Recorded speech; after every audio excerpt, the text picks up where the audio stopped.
पिछले एपिसोड के last scene में देखा था कि हीफेंग खून थूकता है, उसका चेहरा फेरोशियस हो जाता है, वो आसमान की तरफ रोर करता है। अब उसके अंदर सिर्फ एक ही चीज बची है, डिफीट ना मानने की जिद, एक विल जो स्काई तक सर्ज करती है। 20 साल से वो सिर्फ फायर के साथ जी रहा था, इसी फायर ने उसको सबसे ऊपर लाकर खड़ा किया था। लेकिन अब सूमिंग के सामने उसका राइट टू कंट्रोल फायर छिन गया है। वो इस बात को एक्सेप्ट नहीं कर सकता, ये उसको पागल कर रहा है। जब वो रोर करता है, उसके बॉडी पर एक हिंट ऑफ फायर अपीयर होता है, जबकि इस वर्ल्ड में अब कोई फ्लेम बची ही नहीं। अब आगे हीफेंग के चेहरे पे मैडनेस है और वो हार मानने को तैयार ही नहीं है। जैसे ही उसकी बॉडी पर फ्लेम्स आती हैं, वो और तेज जलने लगती हैं, धीरे धीरे पूरी बॉडी को कवर कर लेती हैं। हीफेंग जोर से चिल्लाता है, मैं हूं फायर बर्सर्कर, मैं इस दुनिया का इकलौता फायर बर्सर्कर हूं, मैं सबसे ज्यादा डिवोटेड हूं फायर बर्सर्कर की तरफ। जैसे जैसे फ्लेम्स बढ़ती हैं, उसके अंदर एक फीलिंग आती है कि अब वो फायर को कंट्रोल कर सकता है। और जैसे ही उसके बॉडी पर वो फ्लेम्स आती हैं, एक जबरदस्त हीट वेव फैल जाती है, लगता है सब कुछ मेल्ट हो जाएगा। सूमिंग ये सब देखता है, उसकी आंखों में एक ब्रिलियंट लाइट आ जाती है। वो सोचता है ये लाइफ का साइन है। शायद ये लाइफ कल्टीवेशन नहीं है, लेकिन ये विल पावर से पैदा हुआ है, एक ऐसी पावर जो दुनिया की ताकत को बदल सकती है, ताकि हीफेंग अपनी किस्मत खुद कंट्रोल कर सके। अपनी ऑब्सेशन की वजह से उसकी विल फायर से मिल गई है, इसलिए वो फायर को कंट्रोल कर सकता है। अब ये आग हीफेंग की अपनी है, किसी और फायर बर्सर्कर की नहीं। सूमिंग को एक जबरदस्त रियलाइजेशन होता है कि लाइफ मैट्रिक्स और विल पावर का कनेक्शन बहुत गहरा हो सकता है। वो हीफेंग की ट्रांसफॉर्मेशन को इंटरप्ट नहीं करता, क्योंकि उसे और भी बड़ी समझ मिल रही थी। तभी हीफेंग की बॉडी की फ्लेम्स स्काई तक पहुंच जाती हैं और पूरा वर्ल्ड और भी ज्यादा गर्म हो जाता है। कुछ पल बाद हीफेंग आंखें खोलता है, सिर ऊपर करता है और जोर से स्काई की तरफ गरजता है। फिर वो सीधा सूमिंग की तरफ चार्ज करता है। मैं हूं फायर बर्सर्कर। एक जबरदस्त हॉट एयर का वेव सूमिंग के चेहरे पे लगता है। हीफेंग अपने राइट हैंड को पंच की तरह बंद करता है और सूमिंग पे पंच करता है। उस पंच में पूरी फायर की पावर है और पहली बार हीफेंग अपनी फायर पर पूरा कंट्रोल कर पाता है। उसके पंच से फ्लेम्स निकलती हैं, एक फायर वुल्फ बन जाता है जो सूमिंग पर दहाड़ता हुआ आता है। सूमिंग पीछे नहीं हटता, वो भी अपना राइट हैंड उठाता है, लेकिन उसके पंच में कोई फ्लेम नहीं, सिर्फ बर्सर्कर बोन्स की पावर है और थोड़ा सा लाइफ कल्टीवेशन का प्रेजेंस। एक जबरदस्त बूम होता है, स्काई तक गूंज जाती है। हीफेंग खून थूकता है, फायर वुल्फ टूट के एम्बर्स बन जाता है और हीफेंग 1000 फीट तक पीछे जा गिरता है। वो फिर से खून थूकता है और अब और भी ज्यादा पागल लग रहा है। हीफेंग फिर से जोर से चिल्लाता है, मैं अपनी जिंदगी वर्ल्ड की फ्लेम्स को अर्पण करता हूं, मैं फायर का सर्वेंट बनने को तैयार हूं, मुझे और भी स्ट्रॉन्ग फ्लेम्स दो। जैसे ही वो बोलता है, उसकी बॉडी की फ्लेम्स फिर से एक्सप्लोड हो जाती हैं और भी ज्यादा जलने लगती हैं। लेकिन अब उसकी बॉडी भी टूटने लगती है, फ्लैश और ब्लड सूखने लगते हैं, खून स्टीम बन के निकल जाता है, आंखें लाल हो जाती हैं, मैडनेस और भी बढ़ जाता है। मैं हूं फायर बर्सर्कर, मैं हूं फायर बर्सर्कर। वो बार बार रिपीट करता है और फिर से फ्लेम बन के सूमिंग पे चार्ज करता है। जब वो क्लोज आता है, सूमिंग शांत रहता है, राइट हैंड उठाता है और एक और पंच मारता है। वो पंच हीफेंग को फिर से पीछे भेज देता है, फ्लेम्स डल हो जाती हैं, वो खून थूकता है और उसका राइट आर्म भी एक्सप्लोड हो जाता है। लेकिन सूमिंग भी एक कदम पीछे हटता है। सूमिंग कहता है, क्या जबरदस्त विल है। उसकी आंखों में एक चमक आ जाती है। हीफेंग अब पूरा मैडनेस में है, फिर से रोर करता है, फ्लेम्स और तेज हो जाती हैं। सूमिंग सोचता है, ये एक ऐसा कंडीशन है जहां वो अपनी मैडनेस में अपनी फायर पाता है, या शायद अपनी लाइफ पाता है। हर किसी की अपनी लाइफ मैट्रिक्स होती है, सब अलग। क्या ऐसे ट्रांसफॉर्मेशन से ही लाइफ मैट्रिक्स का असली मतलब समझ आता है? क्या मुझे भी ये सब सहना पड़ेगा? हीफेंग की रिट्रीट से वो स्काई में खड़ा हो जाता है। वो फिर से रोर करता है, फ्लेम्स और तेज हो जाती हैं और इस दफा उसकी लेग्स भी जल के एशेस बन जाती हैं। लेकिन उसको दर्द नहीं होता, वो और भी स्ट्रॉन्ग फ्लेम्स चाहता है और उसको मिलती भी हैं। फ्लेम्स इतनी हॉट हो जाती हैं कि स्काई भी मेल्ट होता हुआ लगता है। जब फ्लेम्स अपनी पीक पर पहुंचती हैं, हीफेंग सूमिंग की तरफ देखता है, अपने बचे हुए लेफ्ट आर्म से सूमिंग पर पंच करता है। मर जा, वो चिल्लाता है। सूमिंग आंखें नैरो करता है, राइट हैंड को फिर से पंच की तरह बंद करता है और सीधा हीफेंग के पंच से टकराता है। एक और जबरदस्त बैंग होता है, सूमिंग कुछ कदम पीछे हटता है, उसके अंदर की ची हिल जाती है। हीफेंग के पास अब कोई खून नहीं बचा। जैसे ही वो पीछे गिरता है, उसका लेफ्ट आर्म भी एक्सप्लोड हो जाता है, अब सिर्फ आधा बॉडी बचा है। जैसे ही उसका बॉडी स्काई को टच करता है, वो अपनी जिंदगी की सबसे बड़ी गरजता है, मैं अपनी सोल वर्ल्ड की फ्लेम्स को अर्पण करता हूं। मुझे मुझे और भी स्ट्रॉन्ग फ्लेम्स दो। जैसे ही ये वर्ड्स निकलते हैं, उसकी बॉडी पर व्हाइट फ्लेम्स आ जाती हैं और वो जल्दी जल्दी बर्न होने लगता है। वो सुमिंग को घूरता है। सुमिंग, मैं हूं असली फायर बजरकर। ये उसके आखिरी वर्ड्स होते हैं, क्योंकि अब सिर्फ उसका सिर बचा है और वो भी एशेस बन रहा है। व्हाइट फ्लेम्स जलती हैं। उसकी लाइफ और सोल एक पल में गायब हो जाती है। व्हाइट फ्लेम्स फिर से एक्सप्लोड हो जाती हैं। स्काई टूट जाता है। एक बड़ा होल खुल जाता है जो सीधा 5वीं लेयर तक जाता है। वो फ्लेम्स 5वीं लेयर तक फैल जाती हैं और वहां से दर्द भरी चीखें आती हैं। ट्राइब के लोग रेडी थे आजादी के लिए लड़ने को, लेकिन सब व्हाइट फायर के समुद्र में सैक्रिफाइस हो जाते हैं। सब गायब हो जाते हैं। सुमिंग वहीं खड़ा रहता है, आंखें बंद कर लेता है, फिर काफी देर बाद खोलता है। उसकी आंखों में समझ की चमक है। हीफेंग मर गया, लेकिन सुमिंग के हाथ से नहीं, बल्कि फायर के समुंदर से, क्योंकि उसकी लाइफ में फायर की कमी नहीं थी। उसका लाइफ मैट्रिक्स ज्यादा फायर नहीं झेल सकता था, इसलिए वो पिनिकल ऑफ फायर को झेल नहीं पाया और फोर्सफुली अब्सॉर्ब करने पर मर गया। सुमिंग सोचता है, लाइफ कल्टीवेशन का रास्ता खतरनाक है। हर कदम एक पहेली है। चुपचाप वो 5वीं लेयर की तरफ बढ़ जाता है। हीफेंग को मरने तक समझ नहीं आया कि वो अपनी ही फ्लेम्स से क्यों जल गया। सिर्फ सुमिंग थोड़ा समझ पाया, और ये रियलाइजेशन उसकी लाइफ कल्टीवेशन की जर्नी का एक हिस्सा बन जाता है। शायद कुछ लोग इस दुनिया में लाइफ कल्टीवेशन प्रैक्टिस कर रहे हैं, लेकिन बहुत कम हैं। बहुत सारे लोग बजरकर सोल रियल्म से लाइफ कल्टीवेशन में जाने की कोशिश में ऐसे ही मर जाते हैं, क्योंकि एक लीड मिसिंग है। लाइफ मैट्रिक्स को समझना और उससे आगे बढ़ना जरूरी है। हीफेंग ने वो लीड मैडनेस की वजह से पाई, लेकिन उसी मैडनेस ने उसको खत्म कर दिया।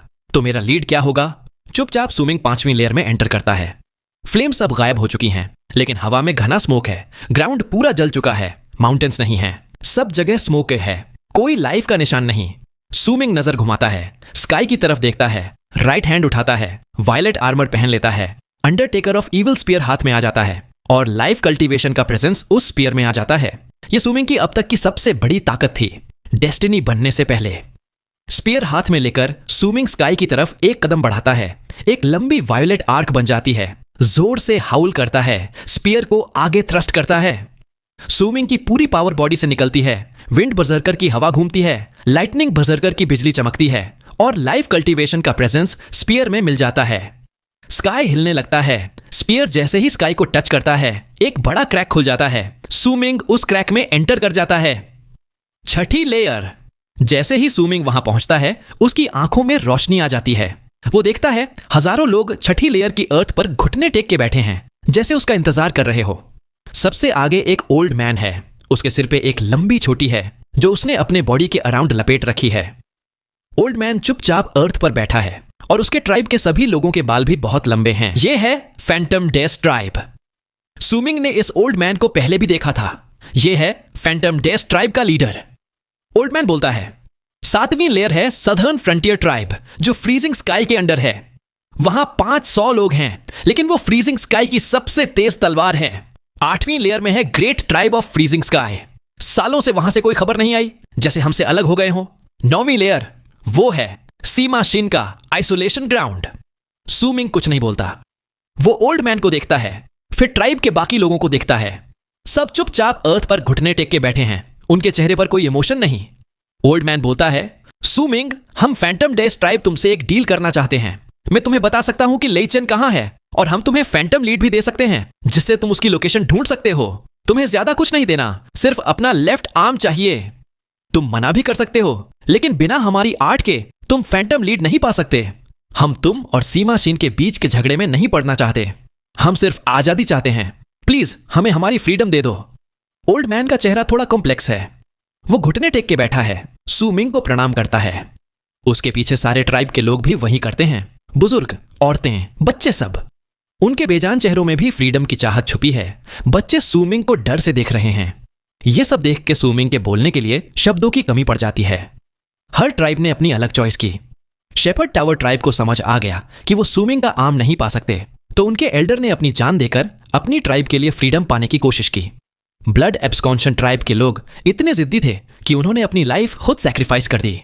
अपनी मौत पर कंट्रोल दिखाकर उन्होंने किस्मत के आगे अपनी स्ट्रगल दिखाई और सुमिंग को एक सेरेंडिपिटस इवेंट दिया, ताकि उनके कुछ बचे हुए लोग बाहर की दुनिया में अपनी ट्राइब का नाम जिंदा रख सकें। फैंटम डेथ ट्राइब ने एक ट्रेड चूज की। पूरी ट्राइब की जिंदगी दांव पर लगाकर वो सू मिंग के सामने घुटने टेक के उसका आर्म मांग रहे हैं। उनको यह सोचना भी नहीं था कि सू मिंग सीमा शिन को मार भी सकता है या नहीं। उनको डर था कि अगर सीमा शिन मर भी गया तो भी वो उन लोगों को मार सकता है जिनमें उसकी सीड लगी है। और सबसे ज्यादा डर उनको यह था कि अगर सू मिंग मर गया सीमा शिन के हाथ तो फैंटम डेथ ट्राइब पे और भी बुरा हाल आएगा। उन्हें सिर्फ फ्रीडम चाहिए थी, लेकिन सीमा शिन के ऑर्डर पर वो सिर्फ सू मिंग के लिम्स देकर ही आजादी पा सकते थे। सू मिंग जब फैंटम डेथ ट्राइब को देखता है उसको अपने सेकंड सीनियर ब्रदर की याद आ जाती है। वो चुप रहता है। जब ट्राइब लीडर ने बोला कि उसको लेइचन की लोकेशन पता है तो सू मिंग भी शॉक हो जाता है। काफी देर बाद सू मिंग शांत आवाज में बोलता है, आजादी अपने हाथों से ही मिलती है, तभी असली फ्रीडम मिलती है। ट्राइब लीडर दुख भरी आंखों से सू मिंग को देखता है। कृपया हमारी इच्छा पूरी करो, हम सिर्फ आजादी चाहते हैं। हम उसकी आवाज में पूरा दर्द है, लेकिन उसके पास कोई और रास्ता नहीं। सू मिंग फैंटम डेथ ट्राइब को इग्नोर करता है। अगर वो अटैक नहीं करते तो सू मिंग भी उन्हें नहीं मारेगा। वो स्काई की तरफ बढ़ता है। उसके हाथ में लंबा स्पीयर है जो वायलेट लाइट से चमक रहा है। तभी ट्राइब लीडर खड़ा हो जाता है, चिल्लाता है, आंखों से आंसू बहते हैं, चेहरे पे दुख है। कृपया हमारे बच्चों पर दया करो। वो अभी छोटे हैं, लेकिन उनके अंदर सीमा शिन के बर्जरकर थ्रेड्स हैं। उनका कोई फ्यूचर नहीं, हम सब यही हैं, बाहर की दुनिया में कोई नहीं। हम सब यहीं मरेंगे या जिंदा मुर्दों की तरह जिएंगे। कृपया मदद करो, हम कभी तुम्हारा एहसान नहीं भूलेंगे। सर, कुछ साल पहले हमारा आपसे झगड़ा हुआ था, लेकिन वो सब पुरानी बात है। अब हम बस यही हैं। हम जा भी नहीं सकते, लेकिन मैं चाहता हूं कि हमारे बच्चे और जवान आजादी पा सकें ताकि फैंटम डेथ ट्राइब आगे बढ़ सके। ट्राइब लीडर की आवाज दुख से भरी है। वो बार बार सू मिंग को प्रणाम करता है। उसके पीछे सारे ट्राइब के लोग भी चुपचाप बाव करते हैं। उनके सर अर्थ से टकराते हैं। आवाज गूंजती रहती है। बच्चों की रोतें हवा में गूंजती हैं। बुजुर्ग रो रहे हैं। औरतें भी चुपचाप आंसू बहा रही हैं। सू मिंग एक पल के लिए हवा में फ्रीज हो जाता है, फिर से स्काई की तरफ बढ़ता है। उसके स्पीयर की वायलेट लाइट और तेज हो जाती है और उसकी आंखों में सीमा शिन के लिए किलिंग इंटेंट और भड़क उठता है। सीमा शिन के गेम ने सू मिंग को एक ऐसी ट्रायल में डाल दिया है जहां न वो लोगों को मार सकता है न उन्हें छोड़ सकता है। कभी कभी चॉइस लेना मुश्किल होता है, लेकिन जब कोई चॉइस ही ना हो तो डिसीजन लेना और भी मुश्किल हो जाता है। जब ट्राइब लीडर देखता है कि सू मिंग अपना स्पीयर उठा के स्काई को तोड़ने वाला है तो वो दर्द भरी चीख निकालता है। उसकी हर बात आंसुओं से भरी है। सर, छठी लेयर नीचे वाले लेयर से अलग है। सीमा शिन ने हमारी जिंदगी का कंट्रोल स्काई में डाल दिया है। अगर स्काई टूट गया तो हम सब तुरंत मर जाएंगे। सब, मेरे ट्राइब के सभी लोग आपके सामने मर जाएंगे जैसे ही आप स्काई तोड़ोगे। ये हमारा किस्मत है। सू मिंग चुप रहता है। उसका स्पीयर स्काई के बैरियर को टच कर चुका है। लाइफ कल्टीवेशन का प्रेजेंस स्काई के बैरियर में घुल गया है। उसको महसूस होता है कि फैंटम डेथ ट्राइब की सारी जिंदगी स्काई से जुड़ी हुई है, बिल्कुल वैसे ही जैसे ट्राइब लीडर ने बोला था। जैसे ही स्काई टूटा सब मर जाएंगे। सू मिंग आंखें बंद करता है, एक पल रुकता है, फिर स्पीयर से स्काई को तोड़ देता है। स्पीयर के थ्रस्ट से स्काई और अर्थ दोनों हिल जाते हैं। स्काई में क्रैक्स आ जाते हैं और जैसे ही वो क्रैक्स जुड़ते हैं एक जबरदस्त एक्सप्लोजन होता है। कभी कभी मौत भी एक तरह की फ्रीडम है। सू मिंग आंखें बंद कर लेता है और नीचे सब फैंटम डेथ ट्राइब के लोग कांपते हैं। फिर स्काई टूटने के साथ ही उनका शरीर फट जाता है। उनकी स्किन से लाल थ्रेड्स निकलते हैं। सब मर जाते हैं। वो थ्रेड्स हवा में जुड़ के एक धुंधला सा फिगर बन जाते हैं। वो फिगर सीमा शिन जैसा लगता है। वो सू मिंग को देखता है, अचानक जोर से हंसने लगता है। उसकी हंसी सुन के अजीब सी फीलिंग होती है। वो बोलता है, जैसे सोचा था तुम और मैं एक जैसे ही हैं। मैं असली में इनको वो फ्रीडम देना चाहता था जो मैंने प्रॉमिस की थी। अगर तुमने अपना आर्म दिया होता, लेकिन वो फ्रीडम भी मौत ही होती, क्योंकि मैं भी कभी कभी सोचता हूं कि मौत ही फ्रीडम है। तुम अच्छे हो, बहुत अच्छे हो। मैं तुम्हारा इंतजार कर रहा हूं 9वीं लेयर में। अभी 2 लेयर्स और बची हैं। जल्दी करो, वरना तुम्हें बाइसू के सामने भी यही चॉइस लेनी पड़ेगी। देखना चाहता हूं तब तुम क्या चूज करोगे। जैसे ही वो बोलता है वो फिगर ब्लड थ्रेड्स में टूट के गायब हो जाता है। सिर्फ खून का पडल अर्थ पर रह जाता है। सू मिंग की आंखों में अब सिर्फ एक ही चीज है, सीमा शिन को मारने की आग। वो चुपचाप मुड़ता है और 7वीं लेयर की तरफ बढ़ जाता है। 7वीं लेयर में एक जबरदस्त बैटल चल रही है। एक लंबी चेन है किलिंग्स की जो रुकती ही नहीं। यह सब एक ही रीजन से हो रहा है। सीमा शिन की आवाज गूंजती है, अगर वो 8वीं लेयर तक पहुंच गया तो तुम सब मर जाओगे। और यहीं से एक और खूनी बैटल शुरू हो जाती है।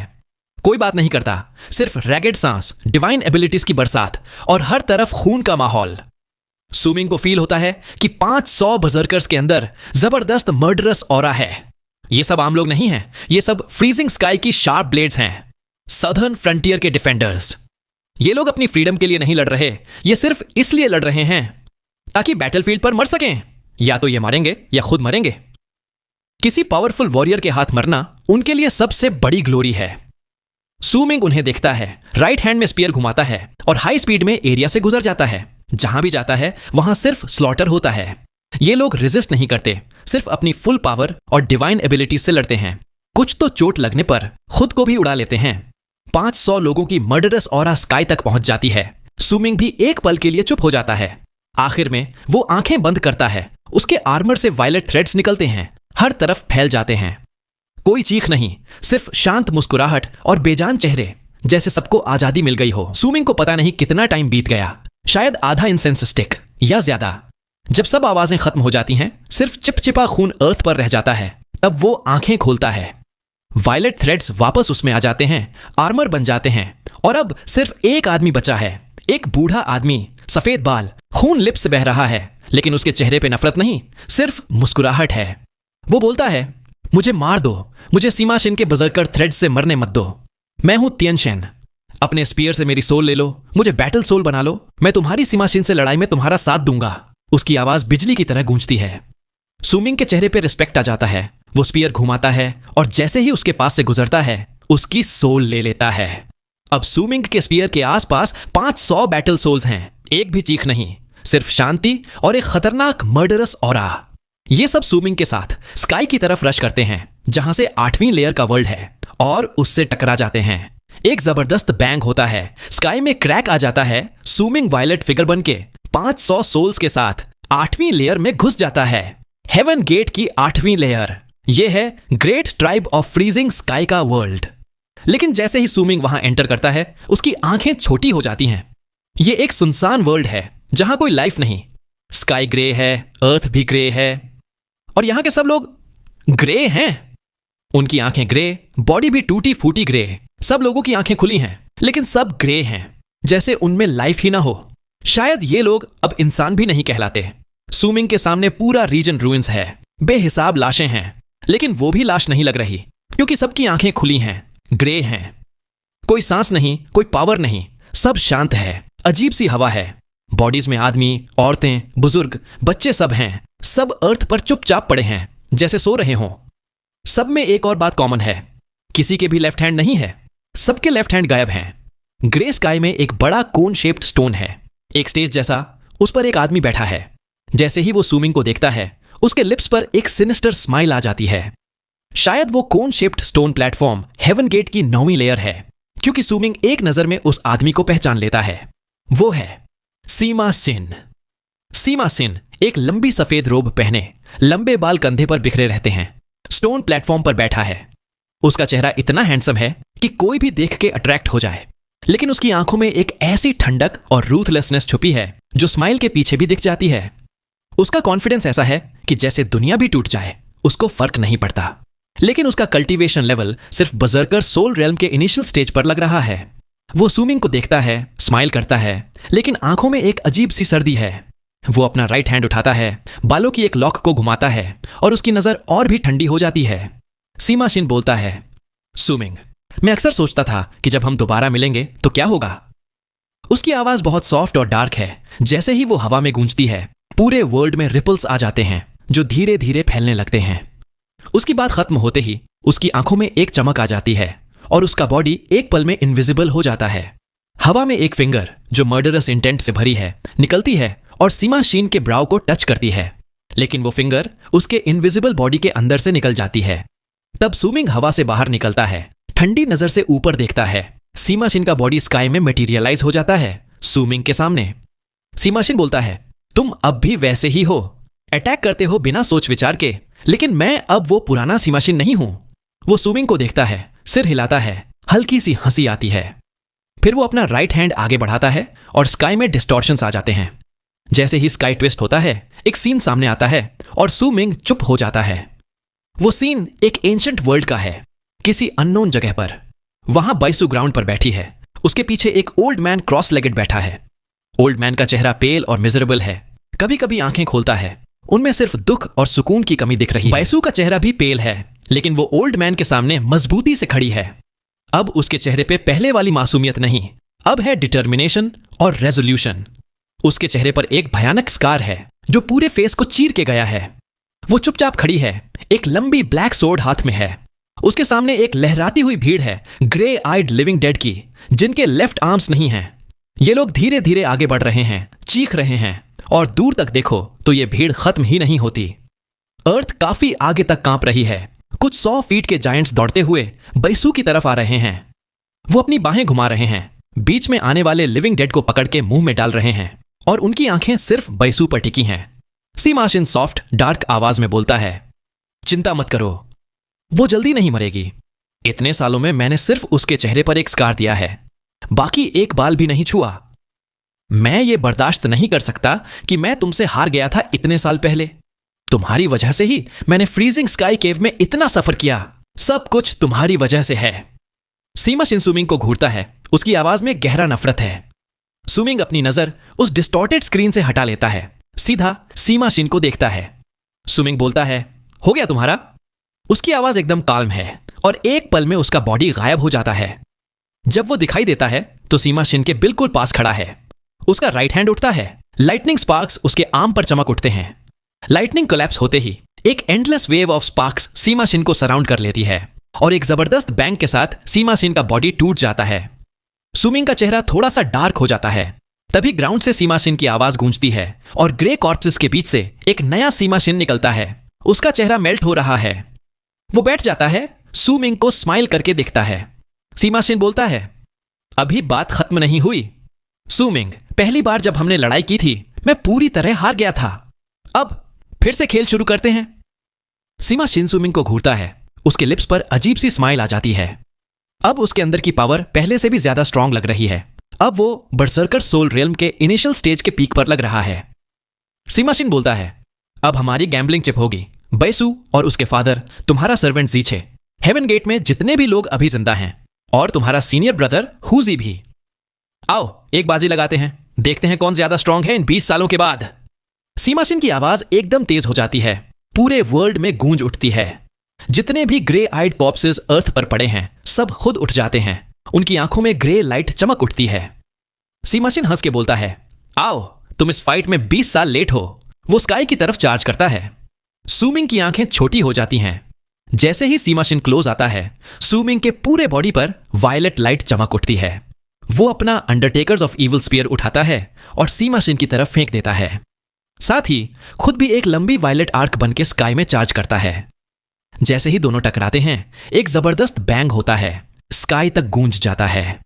सुमिंग एक कदम पीछे हटता है। उसकी आंखों में ठंडी चमक है और सीमा शिन का बॉडी स्पीयर से छेद के टुकड़े टुकड़े हो जाता है।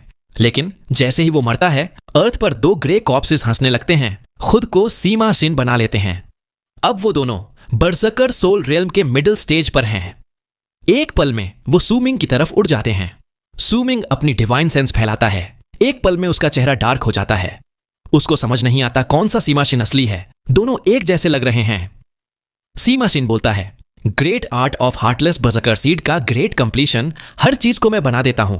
सुमिंग, अगर तुम मेरी great art of heartless berserker seed को तोड़ नहीं पाए तो मैं बहुत डिसअपॉइंटेड हो जाऊंगा।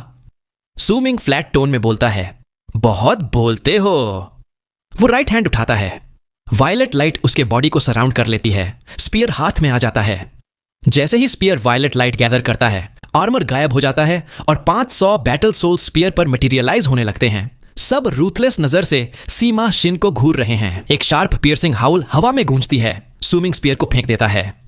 पूरा वर्ल्ड शेक हो जाता है। स्पीयर अर्थ की तरफ चार्ज करता है। 500 बैटल सोल्स स्पीयर को सराउंड कर लेते हैं। उनकी मर्डरस ऑरा स्काई तक फैल जाती है। स्पीयर ग्राउंड की तरफ प्लंज करता है। दूर से देखो तो स्पीयर, जो अंडरटेकर्स ऑफ इविल आर्मर की पूरी पावर से भरा है, एक ऐसा नजारा है जो स्काई और अर्थ दोनों को हिला दे। अर्थ से वायलेंट विंड उठती है। दोनों सीमा शिन की आंखों में शार्प ग्लेयर आ जाती है, लेकिन लिप्स पे एक अजीब स्माइल भी है। सुमिंग का अंडरटेकर्स ऑफ इविल स्पीयर सीधा उन कॉर्प्सेस की भीड़ की तरफ पॉइंट होता है जिनकी आंखों में ग्रे कलर था। जैसे ही स्पीयर अर्थ की तरफ प्लंज करता है, उनकी आंखों का ग्रे रंग एक पल में गायब हो जाता है और वो सब कांपने लगते हैं, जैसे किसी ने उन्हें नींद से जगा दिया हो। उनकी आंखों में क्लैरिटी आ जाती है, कंफ्यूजन भी दिख रहा है। आदमी, औरतें, बुजुर्ग, बच्चे सब ऊपर स्काई में स्पीयर को देखते हैं। लगता है जैसे अभी अभी जिंदा हुए हों, जैसे रिवाइव हो गए हों। तभी सीमा शिन एक लंबी हंसी के साथ बोलता है, तुम्हारा इनसे कोई दुश्मनी नहीं सुमिंग। इन्होंने कभी तुम्हारे खिलाफ कुछ नहीं बोला, लेकिन अब तुम इनको मारने जा रहे हो। क्या तुम खुद से खुश रहोगे? यही तुम्हारा चेंज ऑफ हार्ट होगा और मैं देखूंगा तुम कैसे गुजरते हो इस चेंज से। जब तुम इतने इनोसेंट लोगों को मार दोगे तो तुम्हारे प्रिंसिपल्स कहां रहेंगे? सीमा शिन फिर से जोर से हंस पड़ता है। उसकी आंखों में खुशी है। अगर तुम इन्हें नहीं मारते तो तुम्हें मेरी great art of heartless berserker seed के एंडलेस बैटल्स झेलनी पड़ेंगी, सू मिंग। लेकिन बैसू के पास ज्यादा टाइम नहीं बचा। सोच समझ के चूज करो। दूसरा सीमा शिन भी हंसने लगता है। सू मिंग चुप रहता है। वो स्पीयर को अर्थ की तरफ गिरता हुआ देखता है। एक जबरदस्त बैंग होता है। वायलेट फोर्स हर तरफ फैल जाती है और जितने लोग अभी जागे थे उनके शरीर एक ही पल में टूट के बिखर जाते हैं, जैसे फोर्स फैलती है। और लोग जाग जाते हैं और फिर वो भी इसी फोर्स में क्रश हो जाते हैं। उनकी दर्द भरी चीखें हवा में गूंजती हैं। सब कुछ खत्म हो जाता है। उनकी चीखें अभी भी गूंज रही हैं। सू मिंग का बॉडी कांप जाता है। उसका प्रिंसिपल हमेशा यही था कि बिना वजह किसी को अटैक नहीं करेगा। यही उसका सबसे इंपॉर्टेंट रूल था। इसी रूल के साथ वो यहां तक आया था। लेकिन अब सीमा शिन के टॉर्चर की वजह से उसका प्रिंसिपल टूट गया। उसको इन लोगों से कोई नफरत नहीं थी, लेकिन एक स्पीयर थ्रो में सबको मार दिया। यही उसने फैंटम डेथ ट्राइब के साथ फील किया था, लेकिन इस बार इफेक्ट और भी गहरा था। वो चुप हो जाता है। सीमा शिन की हंसी हवा में गूंजती है। वो सिर्फ सू मिंग से डिवाइन एबिलिटीज की लड़ाई नहीं चाहता था। वो चाहता था कि सू मिंग स्पिरिट में भी हार जाए। अगर वो ये नहीं करता तो उसका नफरत कम नहीं होता। अगर वो ये नहीं करता तो वो सू मिंग को पूरी तरह डिस्ट्रॉय नहीं कर सकता। अगर रीइंकार्नेशन इस दुनिया में होता तो अंडरटेकर्स ऑफ इविल स्पीयर से मरे हुए लोग कभी दोबारा जन्म नहीं ले पाते। वो हमेशा स्पीयर में ही बंद रहते, बैटल सोल्स बनके। अगर सब कुछ सीमा शिन के प्लान के हिसाब से होता तो सू मिंग के दिल में एक सीड लग जाती, उसके प्रिंसिपल्स टूट जाते और वो सीड उसकी पहचान को रिप्लेस कर देती। उसका दिल डिस्ट्रॉय हो जाता। लेकिन दुनिया में कुछ चीजें सीमा शिन भी नहीं समझ सकता। सू मिंग हवा में खड़ा है। धीरे धीरे उसके आधे बाल सफेद हो जाते हैं, बॉडी छोटी हो जाती है, व्हर्लविंड उसके आसपास घूमने लगता है और उसका रूप डेस्टिनी जैसा हो जाता है। वो पूरा डेस्टिनी नहीं बनता, लेकिन आधे ट्रांसफॉर्मेशन के बाद वो अपना राइट हैंड उठाता है और अर्थ की तरफ स्विंग करता है। सीमा शिन एक पल के लिए शॉक हो जाता है। उसकी आंखें छोटी हो जाती हैं और जितने कॉर्प्सेस अर्थ पर थे सब एक साथ जुड़ने लगते हैं। उनकी बॉडीज फिर से पूरी हो जाती हैं। वायलेट वेव ऑफ इंपैक्ट भी फिर से दूर के लैंड में दिखाई देती है, लेकिन अब वो आगे नहीं बढ़ रही बल्कि पीछे की तरफ पलट रही है। टाइम और सब कुछ जो अभी हुआ था सब रिवर्स होने लगता है। जैसे ही टाइम रिवर्स होता है, सू मिंग अर्थ की तरफ देखता है, उन अनजाने चेहरों को देखता है, जब तक उसको वो एक्सप्रेशन नहीं मिलता जो वो चाहता था। उनकी आंखों में दर्द और कंफ्यूजन के बीच एक लिबरेशन का लुक आ जाता है। बिल्कुल मरने के पल में वो लिबरेशन का एक्सप्रेशन देखता है जब वो अपनी टाइम रिवर्सल वाली डिवाइन एबिलिटी यूज करता है। वो आंखें बंद करता है, राइट हैंड नीचे कर लेता है, आधे सफेद बाल फिर से काले हो जाते हैं। वो डेस्टिनी का ट्रांसफॉर्मेशन रोक देता है और नॉर्मल फॉर्म में आ जाता है। जब वो आंखें खोलता है, अर्थ पर सब कुछ वैसा ही है जैसे स्पीयर के इंपैक्ट के बाद था। जैसे टाइम रिवर्सल एक सपना था जो अभी खत्म हो गया। सब कुछ वैसा ही है। खून, बिखरे हुए अंग, वायलेट वेव, दर्द भरी चीखें। लेकिन अब सू मिंग का दिल नहीं कांप रहा, क्योंकि उसको वो सोल्स दिख रही हैं जो अर्थ से अंडरटेकर्स ऑफ इविल स्पीयर में अब्सॉर्ब हो रही है। जैसे ही वो सोल्स इकट्ठी होती हैं, उनका रूप बन जाता है और उनके चेहरे पर नफरत नहीं बल्कि ग्रेटिट्यूड है। जब वो अब्सॉर्ब होती हैं, वो सू मिंग को प्रणाम करती हैं। सीमा शिन भी ये देखता है। उसका चेहरा तुरंत डार्क हो जाता है। वो ठंडी आवाज में ग्रंट करता है और अर्थ में और भी ज्यादा कॉर्प्सेस खड़े हो जाते हैं। उनकी आंखों में ग्रे लाइट चमक उठती है। जैसे ही वो खड़े होते हैं, उनका बॉडी मेल्ट होने लगता है और सब सीमा शिन बन जाते हैं। अब 8वीं लेयर की दुनिया में लाखों ग्रे कॉर्प्सेस हैं। जो अभी मरे थे वो सिर्फ एक छोटा हिस्सा थे। जैसे ही और ग्रे आइड कॉर्प्सेस सीमा शिन बन जाते हैं, वो सब एक साथ चीखते हैं, स्काई की तरफ लीप करते हैं और लंबे आर्क्स बन जाते हैं। सब सीमा शिन हैं और सब सू मिंग की तरफ रश करते हैं। दसियों हजार सीमा शिन एक साथ बोलते हैं, सू मिंग, मुझे हैरानी है कि तुमने इन 20 सालों में इतनी पावर कैसे पाई। मुझे लगा था मेरी सेरेंडिपिटी रेयर है, लेकिन तुम्हारे पास भी ये लक है। लेकिन ये लक, ये सेरेंडिपिटी मैं तुमसे छीन लूंगा। जैसे जैसे तुम इस वर्ल्ड में बैटल्स झेलते जाओगे, तुम्हारा विल कोलैप्स होता जाएगा, तुम्हारा मर्डरस ऑरा खत्म होता जाएगा और तुम अपने आप से ही दूर हो जाओगे। मैं तुम्हें एक ऐसी बैटल दूंगा जो तुम्हारी सारी किस्मत तोड़ देगी। मेरी ये लाखों कॉपीज सब मैं हूं। मैं तुम्हें बार बार मारने पर मजबूर करूंगा जब तक तुम थक नहीं जाते, जब तक तुम्हारा रेज खत्म नहीं हो जाता, जब तक तुम्हारा विल कोलैप्स नहीं हो जाता। और तब देखते हैं क्या तुम अब भी मुझसे लड़ पाओगे। उन लाखों सीमा शिन की आवाज एक साथ गूंजती है, जैसे खुद स्वर्ग की ताकत बोल रही हो। सू मिंग की आंखें छोटी हो जाती हैं। सू मिंग ने कभी भी सीमा शिन को कम नहीं समझा, न पहले न अब। सीमा शिन बिल्कुल अलग है उसके हर एनिमी से। बाकी सबसे फाइट सिर्फ मौत तक होती थी, लेकिन सीमा शिन के साथ तो बैटल सोल की डिस्ट्रक्शन तक जाती है। सीमा शिन की स्ट्रेंजनेस उसके हर प्लान में दिख रही है। सू मिंग समझ जाता है कि अगर यह सब चलता रहा तो उसको लाखों बार सीमा शिन को मारना पड़ेगा, और जितनी भी गहरी नफरत है वो धीरे धीरे स्लॉटर में खत्म हो जाएगी और एक दिन सब कुछ खाली हो जाएगा। अगर वो अपनी नफरत को दिल में गहरा नहीं रख पाया तो वो अपना विल भी नहीं बचा पाएगा और ये बैटल हार जाएगा। वो मेरा विल, मेरा स्पिरिट तोड़ना चाहता है। सू मिंग सिर उठाता है। लाखों सीमा शिन को कोल्ड स्नीयर के साथ आते देख के उसके लिप्स पर भी एक ठंडी स्माइल आ जाती है। सू मिंग की पावर कोई सिंपल सेरेंडिपिटी नहीं थी। वो कैंडल ड्रैगन के वर्ल्ड में लाखों बार रिइंकार्नेट हो चुका था। उसने अपने आप को समझने की कोशिश की, कंफ्यूजन में स्ट्रगल किया, कभी गिव अप नहीं किया। उसका विल कभी डिस्ट्रॉय नहीं हुआ, तो अब ये छोटी सी बैटल उसका विल कैसे तोड़ देगी। हेवन गेट में भी जब उसके प्रिंसिपल्स डिस्ट्रॉय हुए तब भी उसने साइलेंटली परसिवियर किया अपने फर्म विल के साथ। सीमा शिन की आवाज अभी भी गूंज रही है, लेकिन सू मिंग के लिप्स पर कोल्ड स्माइल है जो उसका किलिंग इंटेंट दिखाता है। वो मूव करता है बिना अंडरटेकर्स ऑफ इविल आर्मर या स्पीयर के, कैंडल ड्रैगन के वर्ल्ड की तरह। एक पंच, एक पाल्म, एक जैब, एक सीज, सब कुछ अपने आप करता है। स्काई गूंज उठता है। जहां भी सू मिंग जाता है सीमा शिन के बॉडीज डिस्ट्रॉय हो जाते हैं। उसका एक्सप्रेशन काल्म है, कोई चेंज नहीं, सिर्फ एक चीज, किल करना। वक्त धीरे धीरे बीत रहा है। सू मिंग को नहीं पता कितने लोगों को मारा, लेकिन वो ये जानता है कि उसका विल कम नहीं हुआ बल्कि और स्ट्रांग हो गया। उसकी नफरत सीमा शिन के लिए कम नहीं हुई बल्कि और गहरी हो गई। सू मिंग चिल्लाता है, सीमा शिन, जब ये सब तुम हो तो लाखों बार मरने का दर्द भी तुम्हें ही झेलना पड़ेगा। अगर एक आदमी लाखों बार मरा तो क्या उसका विल बच पाएगा। हम 20 साल बाद मिले हैं और तुम अब भी मुझे डिसअपॉइंट करते हो।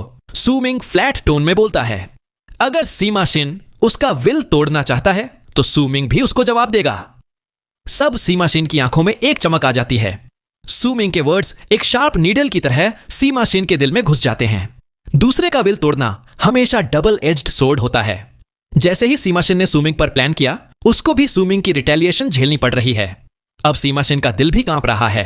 सब कॉपीज फ्रीज हो जाती हैं और उसी पल सू मिंग फिर बोलता है, मैं तुम्हें लाखों बार मार सकता हूं और मैं तुम्हें तब तक मारूंगा जब तक तुम पूरी तरह डिस्ट्रॉय नहीं हो जाते। सू मिंग अपना राइट हैंड उठाता है, फिस्ट बंद करता है और एक जबरदस्त पंच हवा में मारता है। उसके बॉडी के सारे बजर्कर बोन्स की पावर निकलती है, एक वायलेंट स्टॉर्म बन के एरिया में फैल जाती है। लाखों सीमा शिन टूट के पीछे गिर जाते हैं। पूरे वर्ल्ड में रंबलिंग साउंड्स गूंज रही हैं। अब भी सू मिंग के आसपास लगभग 10,000 सीमा शिन बचे हैं, लेकिन अब वो चार्ज नहीं करते बल्कि धीरे धीरे पीछे हटने लगते हैं। जैसे जैसे वो रिट्रीट करते हैं उनके बॉडीज रेड थ्रेड्स में बदल जाते हैं, बिल्कुल वैसे ही जैसे वो रेड थ्रेड्स जो पहले उन लोगों में निकले थे जिन्हें सू मिंग ने मारा था। सब थ्रेड्स एक जगह सू मिंग से 10,000 फीट दूर इकट्ठा होने लगते हैं। तभी सीमा शिन की आवाज गूंजती है, जैसे सोचा था तुम वो आर्च नेमिसिस हो जिसका मैं 20 साल से इंतजार कर रहा था। अब तुम डिजर्व करते हो कि मैं अपना असली रूप दिखाऊं। जैसे ही वो बोलता है, वो थ्रेड्स ट्विस्ट होकर एक व्हाइट रोब्ड सीमा शिन का रूप ले लेते हैं, जिसके ब्राउ के बीच में 3 उंगलियों का निशान है। वो 10,000 फीट दूर खड़ा है और उसके बॉडी से एक अजीब सी मडल्ड पावर आ रही है। सू मिंग फील करता है कि उस पावर में अलग अलग कल्टीवेशन लेवल्स की रिपल्स हैं, लेकिन 3 वेव्स सबसे ज्यादा पावरफुल हैं। पहली, great completion in the awakening realm. दूसरी, pinnacle of later stage berserker soul realm. और तीसरी, एक ऐसी पावर जो इतनी जबरदस्त है कि सू मिंग भी समझ नहीं पाता वो कितनी बड़ी है। सीमा शिन बोलता है, मेरी लाइफ एंडलेस है, मेरी पावर बाउंडलेस है, मेरा बॉडी हर जगह है, क्योंकि जो कल्टीवेशन मेथड में प्रैक्टिस करता हूं वो है दूसरे गॉड ऑफ बर्जर्कर्स की divine ability, great art of heartless berserker seed. अनंत लोग मेरे लिए ट्रेन कर रहे हैं, बेपनाह लोग अपनी जिंदगी मुझे देने को रेडी हैं। तुम्हारे पास क्या है जो मुझसे कंपीट कर सको? उसकी आवाज अब भी सॉफ्ट और डार्क है, लेकिन चेहरे पे एरोगेंस खुल के दिख रही है। मैं हूं दूसरे गॉड ऑफ बर्सर्कर्स का सायन। मैं हूं चौथा गॉड ऑफ बर्सर्कर्स। तुम्हारे पास क्या हक है मुझसे लड़ने का? जैसे ही सीमा शिन बोलता है, वो एक कदम आगे बढ़ता है। पूरा स्काई जोर से हिल जाता है। स्काई में एक जाइगेंटिक फुटप्रिंट बन जाता है जो कई हजार फीट बड़ा है, जैसे कोई बड़ा पैर स्काई से निकल के सुमिंग पर गिर रहा हो। सीमा शिन बोलता है, सब बर्सर्कर्स को दूसरे गॉड ऑफ बर्सर्कर्स की लेगेसी के सामने कांपना चाहिए, और चौथे गॉड की डिवाइन एबिलिटी के सामने भी। देखते हैं तुम कितने स्टेप्स झेल पाओगे। God of berserkers 8 7 steps to heaven के। उसकी आवाज डार्क है, लेकिन एरोगेंस उसके चेहरे पर चमक रही है। जैसे ही उसका पैर गिरता है, पूरा वर्ल्ड रंबल करता है। वो बड़ा फुटप्रिंट जैसे फिजिकल फॉर्म ले लेता है, क्लाउड से निकल के हवा में फैल जाता है, सुमिंग के ऊपर घूमता है और नीचे गिरता है। जहां फुटप्रिंट गिर रहा है, उस एरिया का स्पेस टूटने लगता है। एक डिस्ट्रक्टिव पावर हर तरफ फैल जाती है। सुमिंग तेज नजर से ऊपर देखता है। उस पैर को आते देख के उसकी आंखों में एक चमक आ जाती है। वो फील करता है कि सीमा शिन का कॉन्फिडेंस फ्रीजिंग स्काई केव में मिली सेरेंडिपिटी से आ रहा है, और वो सेरेंडिपिटी है दूसरे गॉड ऑफ बर्सर्कर्स की इनहेरिटेंस। सुमिंग फेंटली स्माइल करता है। गॉड ऑफ बर्सर्कर्स की लेगेसी तीसरे पर खत्म हो गई थी। चाहे तुम्हें दूसरे की इनहेरिटेंस मिल भी गई, वो सिर्फ एक इनहेरिटेंस है। जैसे ही गॉड ऑफ बर्सर्कर्स का बड़ा पैर पहला स्टेप लेके गिरता है, सुमिंग अपना राइट हैंड उठाता है। उसके हाथ में डार्क लाइट चमक उठती है और एक स्पाइक्ड क्लब मैनिफेस्ट हो जाता है। जैसे ही वो क्लब पकड़ता है, वो वेपन बड़ा होता जाता है। सुमिंग उससे उठा के फुटप्रिंट की तरफ स्विंग करता है। चाहे इनहेरिटेंस कितनी भी स्ट्रांग हो, वो सिर्फ एक एंसेस्टर का छोड़ा हुआ रास्ता है। चाहे तुम कितना भी पालो, वो सिर्फ दूसरे की तरह है, और दूसरे को भी सिर्फ आधी इनहेरिटेंस मिली थी पहले, गॉड से। सुमिंग की स्माइल फेंट है। उसके चेहरे पर एरोगेंस नहीं, लेकिन उसके वर्ड्स में ऐसी एरोगेंस है जो सीमा शिन के चेहरे के एरोगेंस से भी बड़ी है। सुमिंग की एरोगेंस उसके दिल से आती है, उसके एक्सपीरियंसेस से, उसकी खुद की राह पर चलने की इच्छा से। वो किसी इनहेरिटेंस के कंट्रोल में नहीं आना चाहता, बल्कि चाहता है कि वो इतना पावरफुल बने कि इनहेरिटेंस को कंट्रोल कर सके। सीमा शिन की एरोगेंस बाहर की है। वो सिर्फ सेरेंडिपिटी और दूसरे की पावर पाने की लालच में है। वो इनहेरिटेंस को कंट्रोल नहीं करना चाहता, वो सिर्फ चाहता है कि इनहेरिटेंस उसे एक्सेप्ट कर ले। दोनों की एरोगेंस बिल्कुल अलग है। बूमिंग साउंड्स हवा में गूंज रही हैं। सुमिंग के वर्ड्स सीमा शिन के कान में पड़ते हैं। सुमिंग का स्पाइक्ड क्लब गॉड ऑफ बर्सर्कर्स के फर्स्ट स्टेप से टकराता है। बूम होता है। सुमिंग का बॉडी रिबाउंड से कुछ 100 फीट पीछे जाता है, लेकिन उसकी आंखें अब भी फर्म हैं। बूम्स के साथ गॉड ऑफ बर्सर्कर्स का पहला फुटप्रिंट टूट के बिखर जाता है। सीमा शिन स्नीर करता है, बकवास! अगर मुझे दूसरे की इनहेरिटेंस मिली है तो यही मेरी किस्मत थी। मैं ही चौथा गॉड हूं। मैं ही बर्सर्कर्स को यूनाइट करने वाला हूं। तुम तो सिर्फ एक छोटा वॉरियर हो। तुम क्या जानो इनहेरिटेंस क्या होती है? तुम्हारी सजा मौत है। सीमा शिन की आंखें छोटी हो जाती हैं। वो कोल्ड स्नीयर के साथ 5 स्टेप्स आगे बढ़ता है। जैसे ही वो 5 स्टेप्स लेता है, पूरा वर्ल्ड हिलने लगता है। स्काई टूटने लगता है। 5 जिगेंटिक फुटप्रिंट्स स्काई से गिरते हैं, हर एक पहले से बड़ा। सब सुमिंग की तरफ आ रहे हैं। उसी वक्त सीमा शिन एक और कदम आगे बढ़ता है और गॉड ऑफ बर्सर्कर्स के 7 स्टेप्स का फाइनल स्टेप कंप्लीट कर लेता है। एक ही पल में पूरा वर्ल्ड पिच ब्लैक हो जाता है। एक पैर जो आधा स्काई कवर करता है नीचे गिरता है। लगता है जैसे स्काई खुद ग्राउंड पर गिर रहा हो। सीमा शिन चिल्लाता है, देखते हैं तुम कैसे मुझसे लड़ोगे चौथे गॉड के 7 स्टेप्स के सामने। सुमिंग का चेहरा काल्म है। स्पाइक्ड क्लब राइट हैंड में वो स्काई की तरफ स्विंग करता है। क्लब इंस्टेंटली हजारों फीट लंबा हो जाता है। गोल्डन लाइट सुमिंग के बॉडी से निकलती है। वो क्लब को उठा के 5 फुटप्रिंट से टकराता है। बूमिंग साउंड्स हवा में गूंज उठती हैं। जैसे ही क्लब 5 फुटप्रिंट्स को टच करता है, वो सब एक एक करके टूट जाते हैं, लेकिन क्लब भी ट्रेम्बल करता है, पीछे हटता है। लेकिन जैसे ही क्लब उठता है, सुमिंग का बॉडी 5 टूटते फुटप्रिंट्स के बीच से निकल के स्काई में आ जाता है, सीधा 7th फुटप्रिंट के पास, जो आधा स्काई कवर कर रहा था। जैसे ही सुमिंग क्लोज आता है, वो राइट हैंड को फिस्ट बना के स्काई की तरफ ग्राउल करता है। गोल्डन लाइट उसके बॉडी से निकल के राइट हैंड में जमा हो जाती है। तभी सुमिंग के पीछे एक इल्यूजरी शैडो दिखाई देता है। वो शैडो उसकी नसेंट डिविनिटी नहीं, लेकिन उसका रूप तीसरे गॉड ऑफ बर्सर्कर से मिलता है। वो शैडो भी राइट हैंड उठाता है, फिस्ट बैंड करता है और सुमिंग के साथ मिलके स्काई में पैर पर पंच मारता है। लाउड रंबलिंग साउंड्स एक इंपैक्ट वेव बना देती हैं। अर्थ कोलैप्स हो जाती है। स्काई टूट जाता है। वो पेयर जो आधा स्काई कवर कर रहा था हिल के टुकड़े टुकड़े हो जाता है। सू मिंग पीछे हटता है, लिप्स से खून बह जाता है, लेकिन उसकी आंखों में रेजोल्यूशन और भी स्ट्रांग हो जाती है, गेज और भी ठंडी हो जाती है। सीमा शिन का चेहरा पेल हो जाता है, वो खून थूकता है, कुछ 100 फीट पीछे गिरता है, फिर खुद को संभालता है, सू मिंग को घूरता है। स्काई में क्रैक्स आ जाते हैं, कुछ जगह से स्काई टूट के मर्की डार्कनेस दिखने लगती है। कोई नहीं जानता वो डार्कनेस कहां जाती है, लेकिन जैसे ही बाउंड्रीज टूटती हैं, सू मिंग के बॉडी से डेथ का ऑरा और भी गहरा हो जाता है। यह जगह अब ब्राइट यांग एम्प्टीनेस के बहुत करीब है। अर्थ भी क्रम्बल होकर टुकड़े टुकड़े हो जाती है, 7th लेयर का गैप खुल जाता है। पूरे वर्ल्ड में बूमिंग साउंड्स गूंज रही हैं। लग रहा है यह जगह अब ज्यादा देर तक यह फाइट नहीं झेल पाएगी। अगर यह जगह टूट गई तो हेवन गेट में 8वीं या 9वीं लेयर दोबारा नहीं होगी। सीमा शिन की आंखों में स्पार्कल है, किलिंग इंटेंट चमक रहा है। वो सू मिंग का विल तोड़ना चाहता था, इसलिए उसने उसको इतनी ट्रायल्स दी, लेकिन उसका विल 1% भी कम नहीं हुआ। उल्टा सू मिंग के वर्ड्स ने सीमा शिन के दिल को हिला दिया है।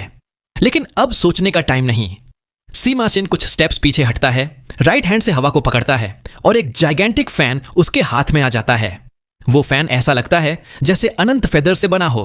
उसमें से लाइट निकल रही है, एकदम क्लियर है कि यह कोई ऑर्डिनरी आइटम नहीं। सीमा शिन बोलता है, गॉड ऑफ बजर्कर्स के ट्रेजर्ड फैन से मैं एग्जीक्यूट करता हूं एक बैरन आर्ट्स, हेवन बैरननेस। वो फैन को सू मिंग की तरफ जोर से स्विंग करता है। एक जबरदस्त बहरा कर देने वाली आवाज ब्रोकन स्काई से निकलती है। स्काई इंच बाय इंच टूटने लगता है, सब कुछ पिच ब्लैक हो जाता है। लगता है जैसे स्काई का बाउंड्री पीछे की तरफ रोल हो रहा है और फैन के स्विंग से स्काई के टुकड़े उठ के सू मिंग की तरफ आ रहे हैं। सू मिंग के दिल में जबरदस्त डेंजर का एहसास होता है। फैन ने स्काई को डिस्ट्रॉय कर दिया और फ्रैगमेंट्स एक ऐसी पावर बन गए हैं जो सब कुछ चीर सकते हैं। सू मिंग को लगता है कि चाहे उसके 80% बोन्स बजर्कर बोन्स बन गए हों, तब भी यह झेलना मुश्किल है। ना वो डॉज कर सकता है, ना छुप सकता है। सिर्फ एक ही ऑप्शन है, फाइट। अगर वो डेस्टिनी बन जाता तो शायद फाइट कर सकता, लेकिन सीमा शिन के पास अभी भी ट्रम्प कार्ड्स हैं और अगर अभी डेस्टिनी बना तो सीमा शिन को टाइम पे मार नहीं पाएगा। फिर इस बैटल का कोई मतलब नहीं रहेगा। सू मिंग की आंखों में लाइट चमक उठती है। जैसे ही स्काई रोर करता है, टूट के टुकड़े हो जाता है। वो राइट हैंड उठाता है, हवा में ग्रैब करता है। तभी सू मिंग के आसपास एक जबरदस्त टेम्पेस्ट बन जाता है। वो टेम्पेस्ट स्काई और अर्थ को जोड़ देता है, एक बड़ा व्हर्लविंड बन जाता है जो किसी को भी डरा दे। सन जेनेसिस। जैसे ही ये 2 वर्ड्स निकलते हैं, व्हर्लविंड बाहर की तरफ स्वीप करता है, लाउड रंबलिंग के साथ हेवन बैरननेस आर्ट से टकराता है। दूर से देखो तो स्काई पीछे रोल हो रहा है, व्हर्लविंड स्काई में उठ रहा है, स्काई और विंड की टक्कर हो रही है, फैन और विंड बर्जकर आर्ट की क्लैश हो रही है। Lunar burial. व्हर्लविंड के बीच सू मिंग एक हाथ ऊपर उठाता है, दूसरा नीचे फैलाता है। तुरंत 2 नए व्हर्लविंड्स उसके व्हर्लविंड के बाहर अपीयर हो जाते हैं। एक फ्रीजिंग चिल, एक वेव ऑफ हीट, दोनों मिलके सू मिंग के आसपास कई 100 ली तक एक अलग ही विंड का वर्ल्ड बना देते हैं। यह है सू मिंग का जवाब हेवन बैरननेस आर्ट के सामने। आसमान का हाल डिस्क्राइब करना मुश्किल है। लग रहा है जैसे स्काई टूट के पीछे की तरफ पलट रहा हो, जैसे समुंदर की लहरों की तरह। लेकिन जैसे ही वो बड़ा सा व्हर्लविंड जो कि 100 ली तक फैला हुआ था, स्काई को टच करता है, एक जबरदस्त पावर बनती है जिससे स्काई कोलैप्स हो जाता है और व्हर्लविंड भी टूट के बिखर जाता है। उस पावर ने स्काई को बिल्कुल मिटा दिया, हेवन गेट के 8वीं और 9वीं लेयर्स को भी धूल बना दिया। तभी सीमा शिन जोर से चिल्लाता है, अर्थ बैरनेस, और वो अपने हाथ में जो फैन है उसको घुमाता है सीधा सू मिंग की तरफ।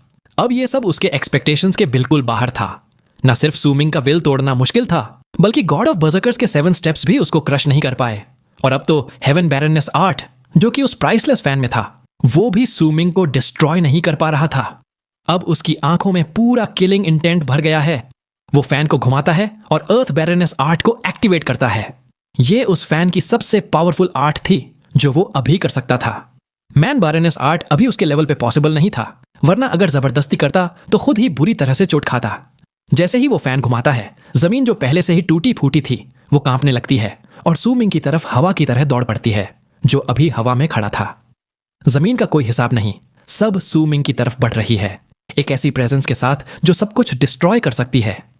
उसमें एक वायलेंट विंड भी थी जो सू मिंग के आसपास के व्हर्लविंड से टकरा रही थी, जो अब धीरे धीरे छोटा हो रहा था क्योंकि स्काई भी टूट रहा था। अब सन जेनेसिस और लूनर बेरियल की वजह से सूमिंग हेवन बैरनेस से लड़ पा रहा था, लेकिन मुश्किल से। लेकिन अब तो उसको अर्थ बैरनेस 8 से भी लड़ना था, जो और भी ज्यादा पावरफुल थी। जमीन की बेपनाह ताकत ऊपर उठ रही थी, सूमिंग को सराउंड कर रही थी एक भयानक हाउल के साथ। ऐसा लग रहा था जैसे वो सूमिंग को अपने अंदर खींचकर उसका हिस्सा बना देगी। अर्थ बैरनेस 8 ने जमीन की असली पावर को जगाया था। वो भारी और गहरी फीलिंग जो जमीन के पावर से आई थी, सूमिंग के कंट्रोल के बाहर थी। उसके व्हर्लविंड्स अब खत्म होने वाले थे। सूमिंग चुप हो जाता है, आंखें बंद कर लेता है और सोचता है। तभी उसके दिमाग में विंड बर्जरकर की बात घूम जाती है, जो उसने पहली बार विंड सेपरेशन के 3 स्टाइल्स दिए थे। विंड हर जगह होती है। अगर तुम किसी जगह ऐसे खड़े हो जाओ कि वहां विंड ही ना हो, तो तुम सच में विंड सेपरेशन समझ जाओगे। सूमिंग की आंखें खुल जाती हैं। तब तक जमीन उसके इतने करीब आ चुकी थी कि सिर्फ 100 फीट का फासला था। Wind separation. पहले मुझे समझ नहीं आया था कि विंड को कैसे हटाऊं, लेकिन अब हीफंग की वजह से समझ गया हूं। मुझे अपनी विल विंड में मिलानी है, लेकिन सिंपल फ्यूजन नहीं, मुझे विंड पर हुकूमत करनी है। सूमिंग धीरे से बोलता है। इस क्राइसिस के टाइम पे उसको अचानक समझ आ जाता है। उसके चेहरे पे एक हल्का सा स्माइल आ जाता है। अब सिर्फ 50 फीट का फासला बचा था उसके और जमीन के बीच। सूमिंग अपने हाथ फैला देता है। विंड सेपरेशन का मतलब यह नहीं कि विंड मुझे छोड़ दे, बल्कि मैं विंड को छोड़ दूं। मतलब जहां मैं हूं वहां विंड नहीं होगी, वो खुद से बोलता है। तब तक सिर्फ 20 फीट का डिस्टेंस बचा था। एक पल में जमीन उसको ढक लेती है। सूमिंग अपनी जगह पे खड़ा रहता है, बिना हिले। जमीन उसको पूरा ढक लेती है और फिर और भी जमीन उसके ऊपर आ जाती है, जैसे एक बड़ा पहाड़ बन गया हो। वो पहाड़ सीधा काले आसमान तक चला जाता है। इस टूटे हुए वर्ल्ड का इकलौता पहाड़ बन जाता है। सीमा सेन उस पहाड़ को देखता है, लेकिन उसके चेहरे पर खुशी नहीं, बल्कि आंखें छोटी हो जाती हैं। सरप्राइज दिख रहा है और वो पीछे हटने लगता है। जैसे ही वो पीछे हटा, एक क्रैक उस पहाड़ में आ जाता है। जमीन टूट के गिरने लगती है और सूमिंग आराम से उस क्रैक से बाहर आ जाता है। जहां भी वो जाता है, एक भी विंड नहीं होती। चाहे वो विंड जमीन से बनी हो या सीमा सेन के फैन से आई हो, सब गायब हो जाती है उसके आसपास। विंड के न होने की वजह से जमीन भी एक जगह नहीं टिक पाती। सूमिंग एक कदम बाहर रखता है। सीमा सेन अब तक पीछे हट रहा था, लेकिन एक पल में सूमिंग उसके बिल्कुल पास आ जाता है। सीमा सेन रुक जाता है, जैसे उसकी सांस ही रुक गई हो। वो पीछे नहीं हट सकता, उसके बॉडी में कोई ताकत नहीं बची। वो सीधा गिर जाता है, जैसे बैलेंस खो दिया हो। सूमिंग का मुक्का लाइटनिंग की स्पीड से सीमा सेन के चेस्ट पे पड़ता है। सीमा सेन खून थूकता है, उसका चेस्ट कोलैप्स हो जाता है, लेकिन सूमिंग एक और कदम में उसके पास आ जाता है। उसका हाथ पकड़ के फैन छीन लेता है। ये फैन अब मेरा है, सूमिंग ठंडे अंदाज में बोलता है। वो फैन को तुरंत संभालता है और एक और पंच सीमा सेन के बॉडी पर मारता है। वो पंच उसके चेस्ट को छेद देता है। एक बड़ा होल बन जाता है। सीमा सेन के आंखों में गुस्सा भरा है। वो सूमिंग को घूरता है, लेकिन वो मरता नहीं। सीमा सेन के लिप्स से खून बह रहा है, लेकिन उसका बॉडी अजीब तरीके से जल्दी रिकवर कर रहा है, जैसे उसके अंदर बेपनाह लाइफ फोर्स हो। या फिर सही बोले तो उसके अंदर एंडलेस बसरकर सीड्स हैं, जो हर चोट पे अपनी जिंदगी दे देते हैं ताकि वो रिकवर कर सके। यही है बसरकर सीड की ग्रेट आर्ट की सबसे बड़ी खौफनाक बात। इसी वजह से इमॉर्टल्स ने दूसरे गॉड ऑफ बसरकर्स के हाथ पैर और सिर तोड़ दिए थे। सूमिंग बिना कुछ बोले सीमा सेन पर अटैक करता रहता है। एक पंच में उसका सिर उड़ा देता है, लेकिन वो तुरंत दोबारा उगाता है। एक और पंच, उसका बॉडी टूट जाता है, लेकिन वो फिर से रिकवर कर लेता है। सीमा सेन अब बहुत टेंशन में है। सूमिंग के विंडलेस वर्ल्ड की वजह से वो कुछ नहीं कर पा रहा, सिर्फ मार खा रहा है। अपना फैन भी खो दिया। अगर ये सब थोड़ी देर के लिए होता तो ठीक था, लेकिन उसके बजर्कर सीड्स भी लिमिटेड हैं। वो सच में इनविंसिबल नहीं है। जब सूमिंग का पंच फिर से उस पर गिरने वाला होता है, सीमा सेन की आंखें लाल हो जाती हैं।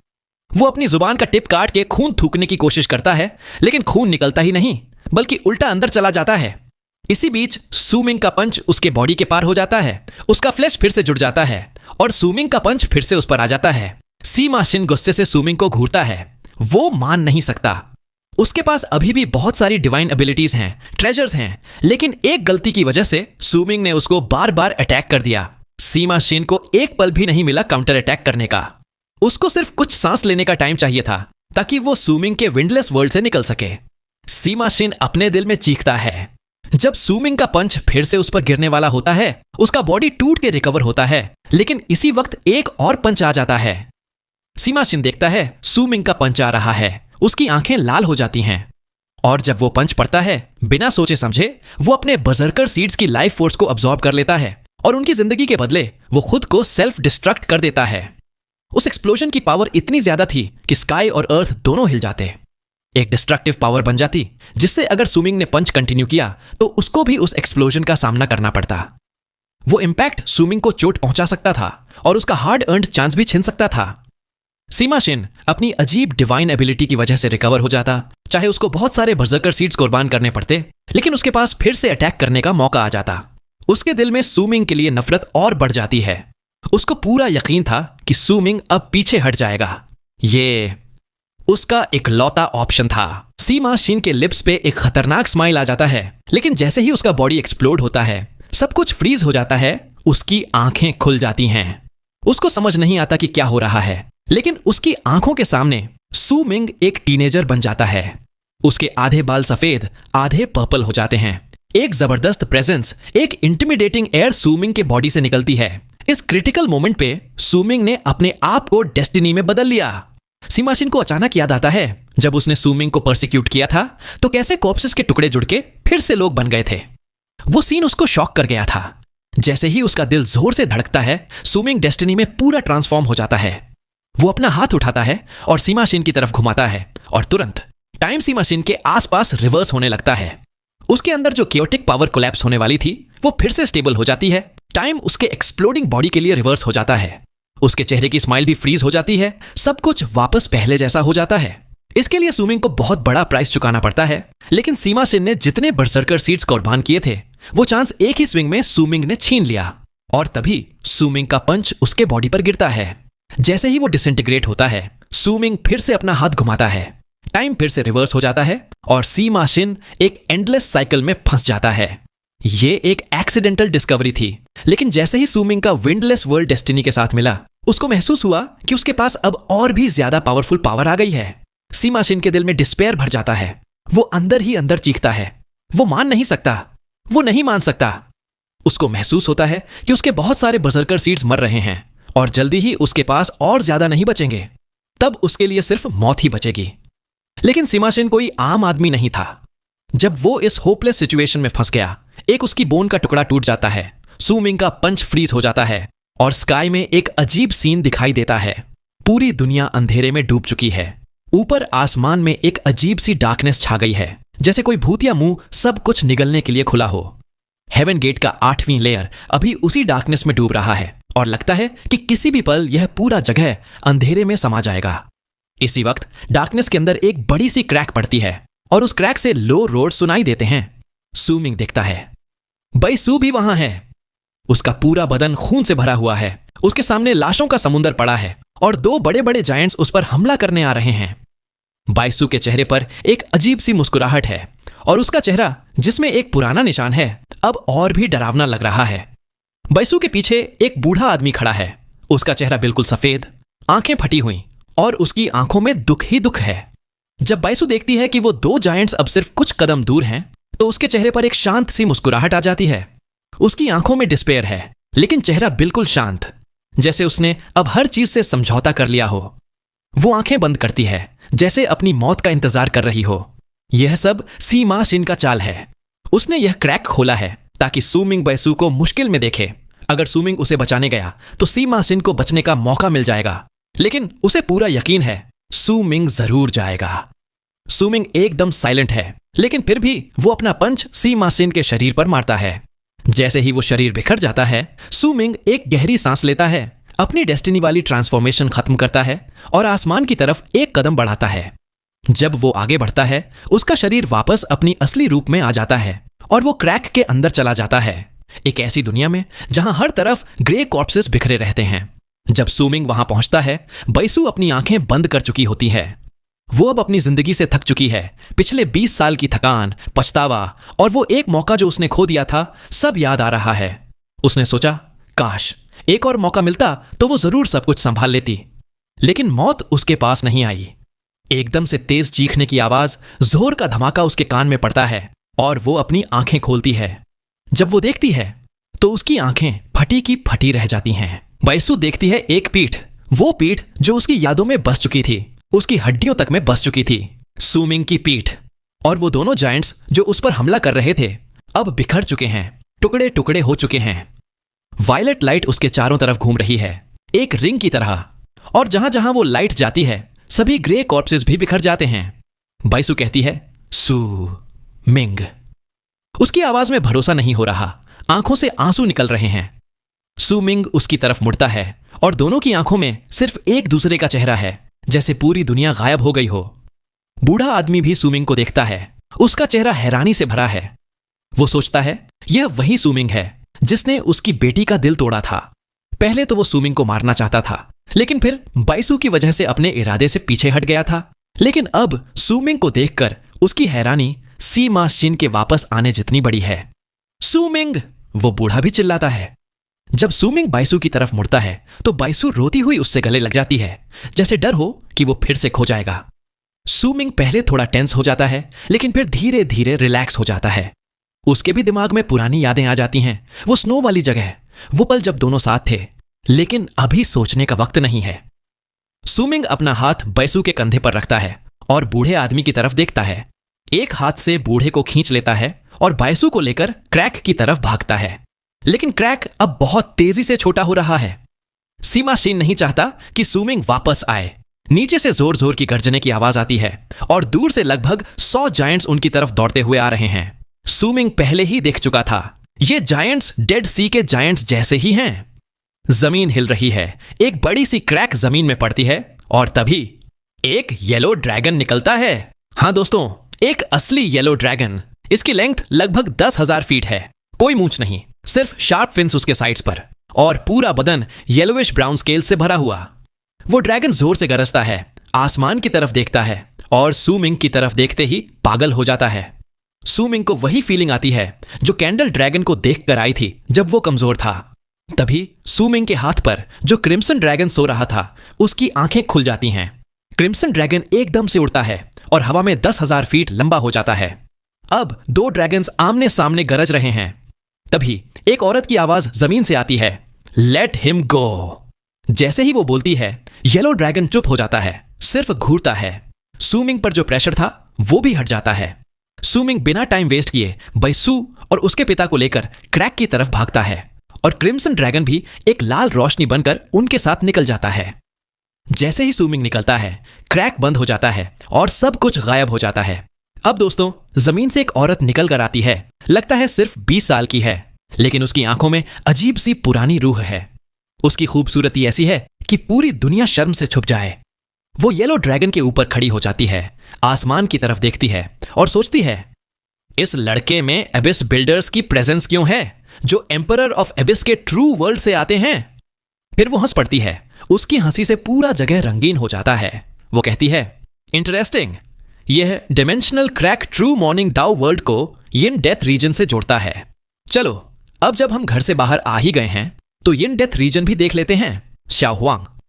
ड्रैगन का नाम है शाओहुआंग। ड्रैगन ग्राउल करता है। औरत कहती है, तुम्हें उसकी प्रेजेंस पसंद नहीं तो अब तो हमें और भी देखना पड़ेगा।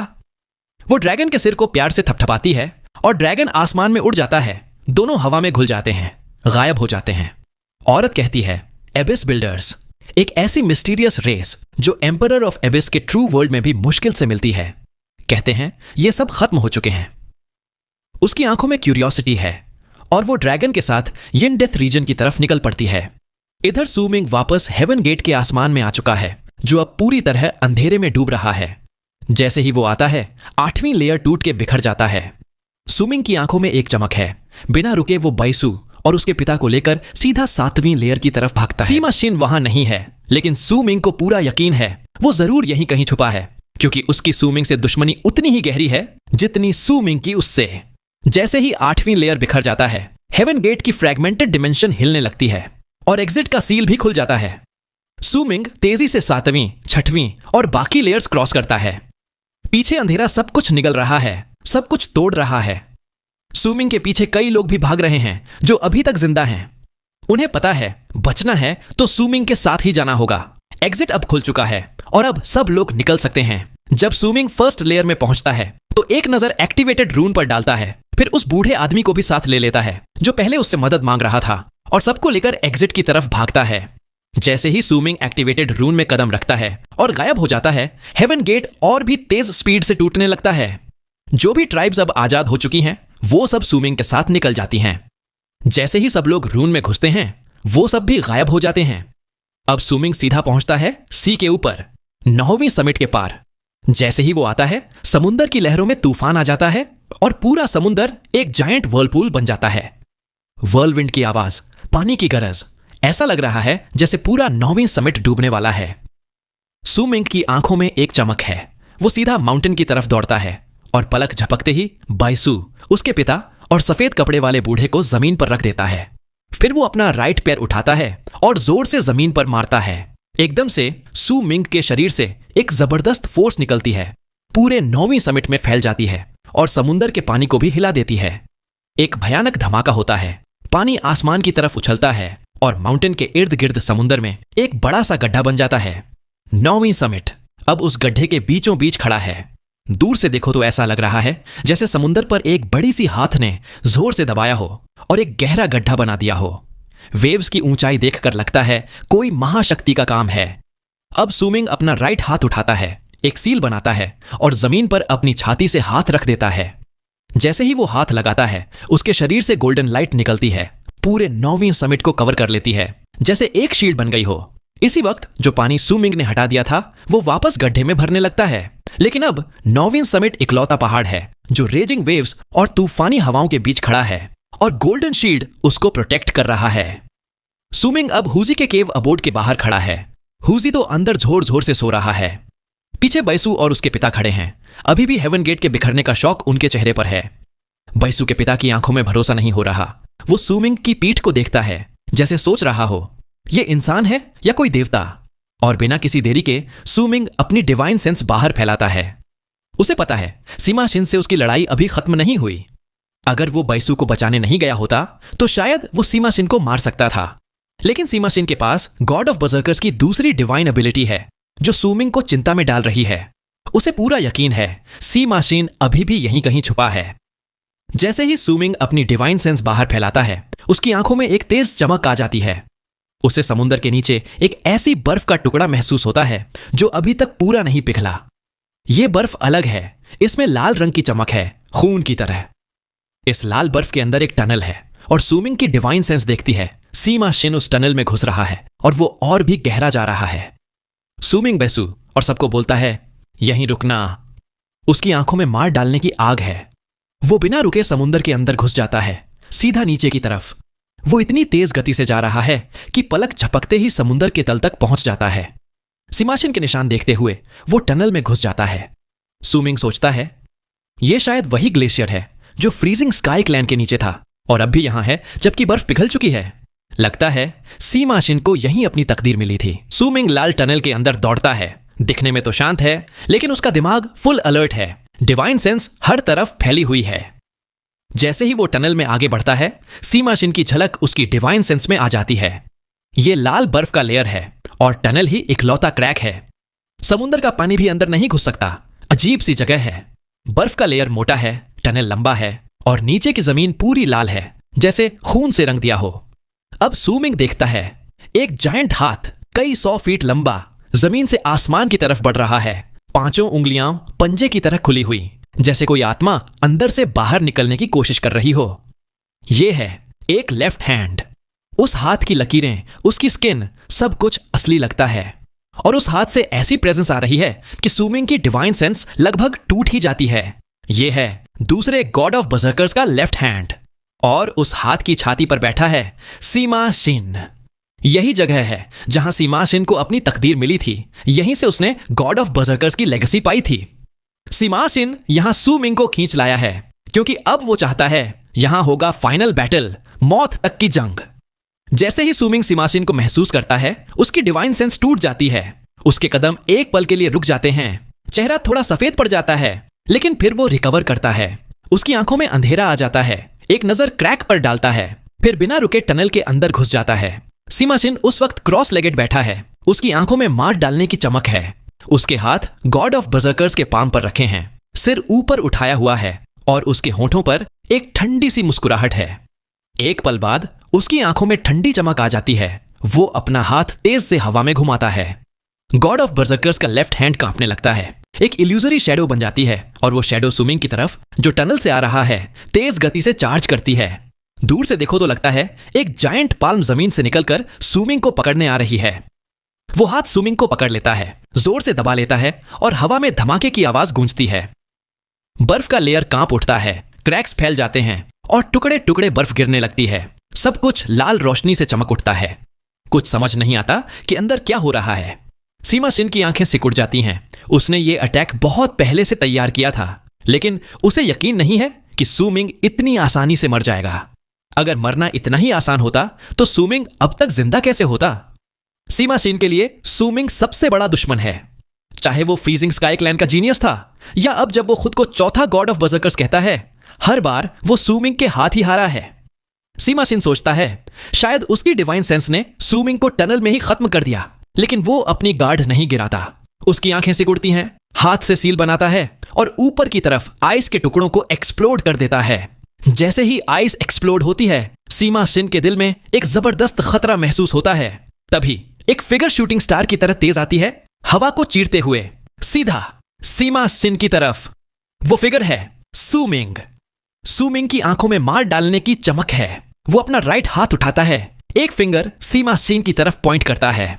उस फिंगर में सुमिंग की पूरी विल है, जैसे पूरा सुमिंग उस एक फिंगर में समा गया हो और वो फिंगर अर्थ शैटरिंग फोर्स के साथ सीमा सिन की तरफ बढ़ रही है। खतरा सीमा सिन के सिर पर मंडरा रहा है।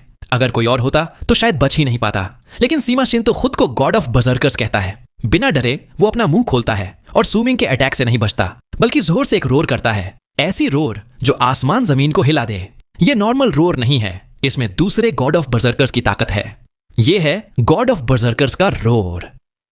जब ये रोर गूंजती है, सुमिंग की आंखें सिकुड़ जाती हैं, कान से खून निकलने लगता है, आसपास का स्पेस टूटने लगता है।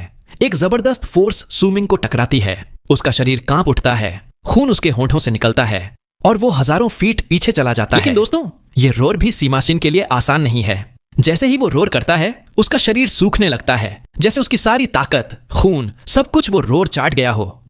गॉड ऑफ बर्जर्कर्स का लेफ्ट हैंड भी कांप उठता है। एक इनविजिबल ऑरा सीमा सिन के शरीर में घुस जाती है और उसे फिर से ताकत मिलने लगती है। सीमा सिन एकदम से चिल्लाता है, सुमिंग, यही तेरी कब्र बनेगी। अब उसका चेहरा फिर से ताकत से भरता है, लेकिन अब वो और भी भयानक लग रहा है। सीमा सिन अपने दोनों हाथ से तेज तेज सील बनाता है, फिर अपनी जुबान का टिप काटकर एक बड़ा सा खून का गोला थूक देता है।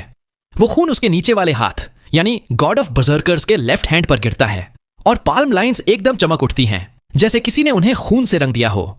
सीमा सिन तेज बोलता है, मैं गॉड ऑफ बर्जर्कर्स हूं। सारे बर्जर्कर्स की तकदीर मेरे हाथ में है। मैं दुनिया और ब्रह्मांड को कंट्रोल करता हूं। इन लकीरों से मैं तुझे मार दूंगा। God of berserkers lines. वो अपने हाथ आगे बढ़ाता है। तब तक सुमिंग अभी भी उस रोर के फोर्स से पीछे की तरफ जा रहा है, लेकिन उसके चेहरे पर जरा भी घबराहट नहीं है। उसकी आंखों में एक ठंडी चमक है। वो अपना राइट हाथ उठाता है और उस पर बनी क्रिम्सन ड्रैगन की मार्क एकदम लाल चमक उठाने लगती है, जैसे कोई टोटम हो। क्रिम्सन ड्रैगन की आंखों में भी एकदम से जान आ जाती है और वो नीचे देखता है जहां सीमा सिन बैठा है। इसी वक्त सीमा सिन के गॉड ऑफ बर्जर्कर्स लाइंस फैल जाते हैं और पूरा आइस का एरिया एकदम डार्क हो जाता है। सुमिंग के चारों तरफ हवा में लाल लाइंस उभर आती हैं। ध्यान से देखो तो ये लाइंस वही पाम लाइंस हैं जो सेकंड गॉड ऑफ बर्जर्कर्स के लेफ्ट हैंड पर हैं। एक अजीब सी प्रिमिटिव प्रेजेंस पूरे फ्रोजन वर्ल्ड में फैल जाती है। सुमिंग की आंखें सिकुड़ जाती हैं। तभी उसके राइट आर्म से एक जबरदस्त ड्रैगन रोर निकलती है और क्रिम्सन ड्रैगन अपने असली रूप में आ जाता है। वो सुमिंग के चारों तरफ घूम जाता है और जैसे ही वो रोर करता है, उसका शरीर और बड़ा हो जाता है। अब पूरा 10,000 फीट का ड्रैगन सुमिंग के चारों तरफ घूम रहा है और उसकी गरज से आइस का लेयर हिल उठता है। टुकड़े टुकड़े गिरने लगते हैं। सीमा सिन ये देखकर हैरान हो जाता है। उसकी आंखें फट जाती हैं। इतनी ताकत की उसने सोचा भी नहीं था। सीमा सिन का चेहरा और भी डार्क हो जाता है। वो अपने राइट हाथ से सील बनाता है और फिर अपनी भव्वों के बीच छोटा सा कट लगाता है। खून निकलता है। जैसे ही खून निकलता है, पाल्म लाइन से एक जायंट पाल्म बन जाती है जो लाल लाइन से बनी है, लेकिन एकदम असली लगती है। अब हवा में एक जायंट पाल्म सुमिंग की तरफ बढ़ रही है। उसके फिंगर्स बैंड हो रहे हैं, जैसे सुमिंग को कुचल देना चाहती हो। जैसे ही वो पाल्म सुमिंग को पकड़ने लगती है, क्रिम्सन ड्रैगन फिर से गरजता है और उसका शरीर और बड़ा हो जाता है। एक जायंट क्रिम्सन व्हर्लविंड बन जाता है जो पाल्म के सामने खड़ा हो जाता है। अब दोनों की ताकत टकरा रही है, पाल्म और ड्रैगन की। धमाकेदार आवाज, पूरा एरिया हिल उठता है और एक जबरदस्त शॉकवेव फैल जाती है। जहां भी जाती है आइस टूट कर गिरती है। नीचे का लाल रंग और भी भयानक दिखने लगता है। हवा में पाल्म धीरे धीरे टूटने लगती है और फिर एकदम से एक्सप्लोड हो जाती है। लेकिन सीमा शिन अभी भी खुश है क्योंकि ये गॉड ऑफ बजर्कर्स की डिवाइन एबिलिटी है और चाहे वो पूरी ताकत से नहीं ला पाया फिर भी ये उसकी शान है। लेकिन सू मिंग का क्रिम्सन ड्रैगन भी टूट जाता है, उसका शरीर बिखर जाता है। अच्छा हुआ वो अर्थन ऑरा से बना था, नहीं तो शायद मर ही जाता। लेकिन अब वो बहुत कमजोर हो गया है, उसका रूप इनडिस्टिंक्ट है और फिर से सूमिंग के राइट आर्म में एक मार्क बनकर सो जाता है ताकि रिकवर कर सके। सूमिंग शांत है लेकिन उसकी आंखों में मार डालने की आग है। वो अपना राइट पैर आगे बढ़ाता है, एक लॉन्ग आर्क बनाता है और एक ही पल में सीमा शिन के 100 फीट पास आ जाता है। जैसे ही वो पास आता है अपना राइट हाथ क्लॉ की तरह बनाता है, हवा में से सीमा शिन को पकड़ने की कोशिश करता है। सीमा शिन का शरीर एकदम से 3 फीट ऊपर उठ जाता है, जैसे किसी ने उसे पकड़ लिया। सीमा शिन अब एकदम हिल गया है। सू मिंग के अटैक्स हर बार उसे हैरान कर देते हैं। क्रिम्सन ड्रैगन देखकर तो वो ऑलरेडी शॉक में था, अब ये क्लॉ अटैक भी। सीमा शिन की आंखें लाल हो जाती हैं। अब उसे कोई परवाह नहीं कि उसकी इनहेरिटेंस इनकम्प्लीट है। उसे और टाइम चाहिए था ताकि वो गॉड ऑफ बर्जर्कर्स के लेफ्ट हैंड को पूरी तरह अपना बना सके। लेकिन अब उसके पास वक्त नहीं है। अब तो सिर्फ एक ही सोच है, या तो मर या मार। सीमा शिन एक तेज रोर करता है और तभी गॉड ऑफ बर्जर्कर्स के लेफ्ट हैंड से 9 काले तेज स्पाइक्स निकलते हैं। इन स्पाइक्स से अजीब सी ठंडी और भयानक प्रेजेंस आ रही है। कुछ स्पाइक से तो काला पानी भी टपक रहा है जो हवा में फैलते ही और भी ज्यादा सिनिस्टर हो जाता है। सीमा शिन चिल्लाता है, गॉड ऑफ बर्जर्कर्स, बोन स्पाइक्स। अब उसका चेहरा एकदम सफेद हो जाता है, शरीर सूखने लगता है। लेकिन अब रिकवरी बहुत स्लो है। वो स्पाइक्स गॉड ऑफ बर्जर्कर्स के लेफ्ट हैंड से टूटकर एक धमाकेदार स्पीड से सू मिंग की तरफ भागते हैं। सीमा शिन का हेयर हवा में उड़ रहा है, आंखों में पागलपन है। जैसे ही स्पाइक्स सू मिंग की तरफ जाते हैं वो अपना राइट हाथ गॉड ऑफ बर्जर्कर्स के पाल्म पर रखता है, आंखें बंद करता है, कुछ अजीब सी मंत्रा बोलता है लेकिन शब्दों का मतलब समझ नहीं आता। सू मिंग की आंखें सिकुड़ जाती हैं। उसके दिल में जबरदस्त खतरा महसूस होता है। सिर्फ 9 स्पाइक्स हैं लेकिन हर एक स्पाइक से ऐसी मर्डरस प्रेजेंस आ रही है कि उसकी त्वचा तक कांप उठती है। हर जगह जहां ये स्पाइक्स जाते हैं हवा भी काली हो जाती है। सू मिंग को महसूस होता है कि ये स्पाइक्स उसकी चीख को लॉक कर चुके हैं और अब ये उसका पीछा नहीं छोड़ेंगे। अगर ये स्पाइक्स उसके शरीर में घुस गए तो अंजाम बहुत खतरनाक होगा। ये स्पाइक्स आम नहीं हैं, ये गॉड ऑफ बर्जर्कर्स के अंदर की सारी नफरत, पागलपन और उन पर लगाए गए सील्स का नतीजा है। सालों तक इन सब चीजों ने लेफ्ट हैंड की हड्डियों को बदल दिया और अब ये बोन स्पाइक्स बन गए। अब सू मिंग का शरीर फ्रीज हो जाता है, वो पीछे हटने लगता है। इसी वक्त सीमा शिन अपना सिर ऊपर उठाता है। अब वो एक स्केलेटन जैसा लग रहा है। उसका चेहरा सूख गया है, जैसे स्किन खींचकर उतर दी हो और अंदर सिर्फ ब्राउन फ्लैश और स्कैरी स्कार्स बचे हैं। यही है उसका असली चेहरा। उसकी स्किन ब्राउन है, फ्रॉस्ट बाइट की वजह से गिर चुकी है, सिर्फ ब्राउन फ्लैश और घाव बचे हैं। उसका चेहरा अब इंसान का नहीं, एक भयानक मॉन्स्टर का लग रहा है।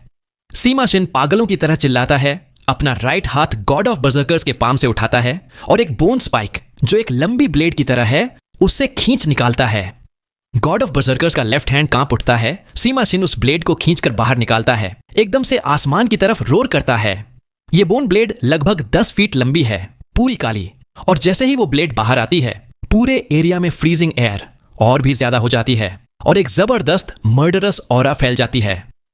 अब सीमा शिन के चेहरे पर एक पागल सी चमक है, आंखों में सिर्फ नफरत है। अब उसके दिमाग में सिर्फ एक सोच है, सू मिंग को अपने हाथों से मारना है, सालों की नफरत का हिसाब चुकाना है। सीमा शिन चिल्लाता है, सू मिंग। वो एक कदम हवा में उठता है, पहली बार गॉड ऑफ बर्जर्कर्स के लेफ्ट हैंड से पूरा बाहर निकलता है। अब वो मिडर में खड़ा है, दोनों हाथों से जायंट बोन ब्लेड को पकड़कर सू मिंग पर जोर से स्लैश करता है, जबकि वो 9 बोन स्पाइक्स भी सू मिंग की तरफ आते जा रहे हैं। सू मिंग की आंखें सिकुड़ जाती हैं क्योंकि वो देखता है कि वो 9 काले बोन स्पाइक्स सिर्फ एक खतरा नहीं है, बल्कि सीमा शिन के हाथ में जो बड़ी बोन ब्लेड है उससे भी ज्यादा खतरनाक है। इन बोन स्पाइक्स के पीछे की हवा तक फट चुकी है और जहां से ये गुजरते हैं सब कुछ अंधेरा हो जाता है। एक अजीब सी मौत की हवा सू मिंग के चेहरे पर टकरा रही है। जैसे वो ब्लेड दूसरे गॉड ऑफ बर्जर्कर्स की पुरानी नफरत और पागलपन को ले आई हो। सी मार्शिन का बदला हुआ रूप और उसका सूख चुका शरीर देखकर सूमिंग को समझ आ जाता है कि ये बोन स्पाइक्स कंट्रोल करना सी मार्शिन के लिए भी आसान नहीं है।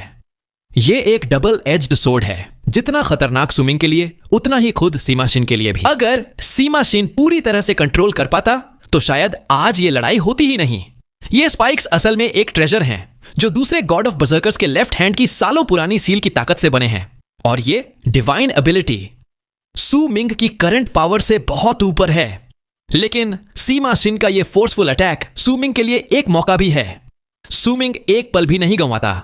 जैसे ही वो 9 बोन स्पाइक्स उसके करीब आते हैं, वो अपना लेफ्ट हाथ नीचे करता है, राइट हाथ आसमान की तरफ उठाता है और उसके बाल आधे सफेद आधे पर्पल हो जाते हैं। एक रेजिंग व्हर्लविंड उसके चारों तरफ आ जाता है, उसका शरीर छोटा हो जाता है और वो बन जाता है डेस्टिनी। डेस्टिनी का रूप लेते ही सू मिंग की कम्बैट पावर अपने पीक पर पहुंच जाती है। अब वो बर्जर्कर सोल रेल्म के ग्रेट कंप्लीशन वॉरियर से भी टक्कर ले सकता है। उसके चेहरे पर सीरियस एक्सप्रेशन है। जैसे ही वो डेस्टिनी बनता है, वो लेफ्ट हाथ से हवा में एक जोर का स्विंग करता है और ऐसा लगता है जैसे समय वापस जा रहा हो, सब कुछ रिवर्स हो रहा हो। जैसे ही बोन स्पाइक्स उस इनविजिबल फोर्स से टकराते हैं, वो एक पल के लिए फ्रीज हो जाते हैं, लेकिन फिर धीरे धीरे वापस सू मिंग की तरफ बढ़ते हैं। लेकिन अब उनकी स्पीड बहुत स्लो हो गई है, जैसे वो समय के स्ट्रीम के खिलाफ जा रहे हों। सी मार्शिन जो स्पाइक्स के पीछे है, उसके चेहरे पर पागलपन आ जाता है। वो अपनी बोन ब्लेड को जोर से नीचे घुमाता है, लेकिन उसका शरीर एक पल के लिए फ्रीज हो जाता है। दर्द उसके चेहरे पर दिखाई देता है, लेकिन वो दांत भींचकर अटैक करता है। सू मिंग की आंखों में एक चमक आती है। वो अपना राइट फिस्ट बैंड करता है और एक जबरदस्त पंच आगे मारता है। वो पंच एक शॉकवेव बनकर बोन स्पाइक्स और सी मार्शिन की तरफ जाता है और धमाकेदार आवाज के साथ पूरा एरिया हिल उठता है। स्पेस कोलैप्स हो जाता है। सू मिंग यहीं नहीं रुकता। वो फिर से लेफ्ट आर्म आगे करता है और अब सिर्फ स्पीड नहीं, बल्कि उस पंच की पावर भी रिपीट होने लगती है। मतलब उसका पंच बार बार रिपीट हो रहा है, एक ही पल में दर्जन बार। हर पंच की ताकत एक ग्रेट कंप्लीशन बर्जर्कर जैसी है, और जब ये सब एक साथ मिल जाती है तो उसका इंपैक्ट सोचो कितना जबरदस्त होगा। एक जबरदस्त धमाका होता है, पूरा एरिया हिल उठता है, आइस का बड़ा हिस्सा टूट कर गिरने लगता है, क्रैक्स हजारों फीट तक फैल जाते हैं, और जब आइस का लेयर एक्सप्लोड होता है तो समुद्र का पानी तेज रफ्तार से अंदर घुस जाता है। पानी बारिश की तरह गिरने लगता है, सब कुछ डूबने लगता है। सू मिंग 1-2 स्टेप्स पीछे हटता है, चेहरा थोड़ा सफेद पड़ जाता है, लेकिन आंखों में अब भी कॉन्फिडेंस है। वो तेजी से आगे बढ़ता है, सीधा सी मार्शिन की तरफ। वो 9 बोन स्पाइक्स अब भी डिस्ट्रॉय नहीं हुए, लेकिन अब वो बहुत स्लो हो गए हैं। उनका डायरेक्शन भी थोड़ा बदल गया है।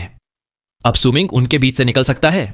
सी मार्शिन खून थूकता है। उसका शरीर अब लिमिट तक पहुंच चुका है, क्योंकि उसने गॉड ऑफ बर्जर्कर्स की बोन स्पाइक्स जबरदस्ती निकाल ली थी। उसका चेहरा डल हो गया है, शरीर कांप रहा है, और अब तो बोन ब्लेड ही उसको खींचकर आगे ले जा रही है। सू मिंग अब स्पाइक्स के बिल्कुल पास पहुंच जाता है। अगर ये स्पाइक्स पहले जैसे तेज होते तो सू मिंग बच नहीं पाता, लेकिन अब वो स्लो हैं और सू मिंग हर एक स्पाइक को अवॉइड करता हुआ आगे बढ़ता है। दूर से देखो तो लगता है जैसे स्पाइक्स उसके शरीर के अंदर घुस गए, लेकिन असल में वो उनके बीच से निकल गया। बोन स्पाइक्स जैसे ही जमीन में गिरते हैं, पूरा पानी काला हो जाता है, फ्रीजिंग एयर और भी ज्यादा हो जाती है। लेकिन सू मिंग अब भी अलर्ट है। वो अपना राइट हाथ उठाता है और सी मार्शिन के शरीर पर एक जोर का पंच मारता है। वो इतना तेज है कि सी मार्शिन की बोन ब्लेड अभी नीचे आई भी नहीं थी। उसके पहले ही पंच उसके सीने पर लग चुका था। एक जबरदस्त धमाका होता है। सी मार्शिन की आंखें फट जाती हैं। वो फिर से खून थूकता है। उसका शरीर पीछे गिरने लगता है, लेकिन बोन ब्लेड उसको खींचकर नीचे ला रही है। दोनों ताकत एक दूसरे के ऑपोजिट डायरेक्शन में लगती है और सी मार्शिन का शरीर एकदम से 2 टुकड़े हो जाता है। एक हाथ बोन ब्लेड के साथ अलग हो जाता है, बाकी शरीर पीछे गिरता है और उसकी लाइफ फोर्स तेज रफ्तार से कम होने लगती है। लेकिन सू मिंग का पंच बोन ब्लेड को अलग तो कर देता है, लेकिन वो ब्लेड अब भी सू मिंग की तरफ आ रही है, एक तेज हाउल के साथ। अब सू मिंग के पास बचने का कोई ऑप्शन नहीं। टाइम रिवर्स का आर्ट भी काम नहीं आता। वो देखता है कि बोन ब्लेड सिर्फ 20 फीट ऊपर है। उसके शरीर में ठंड सी फैल जाती है।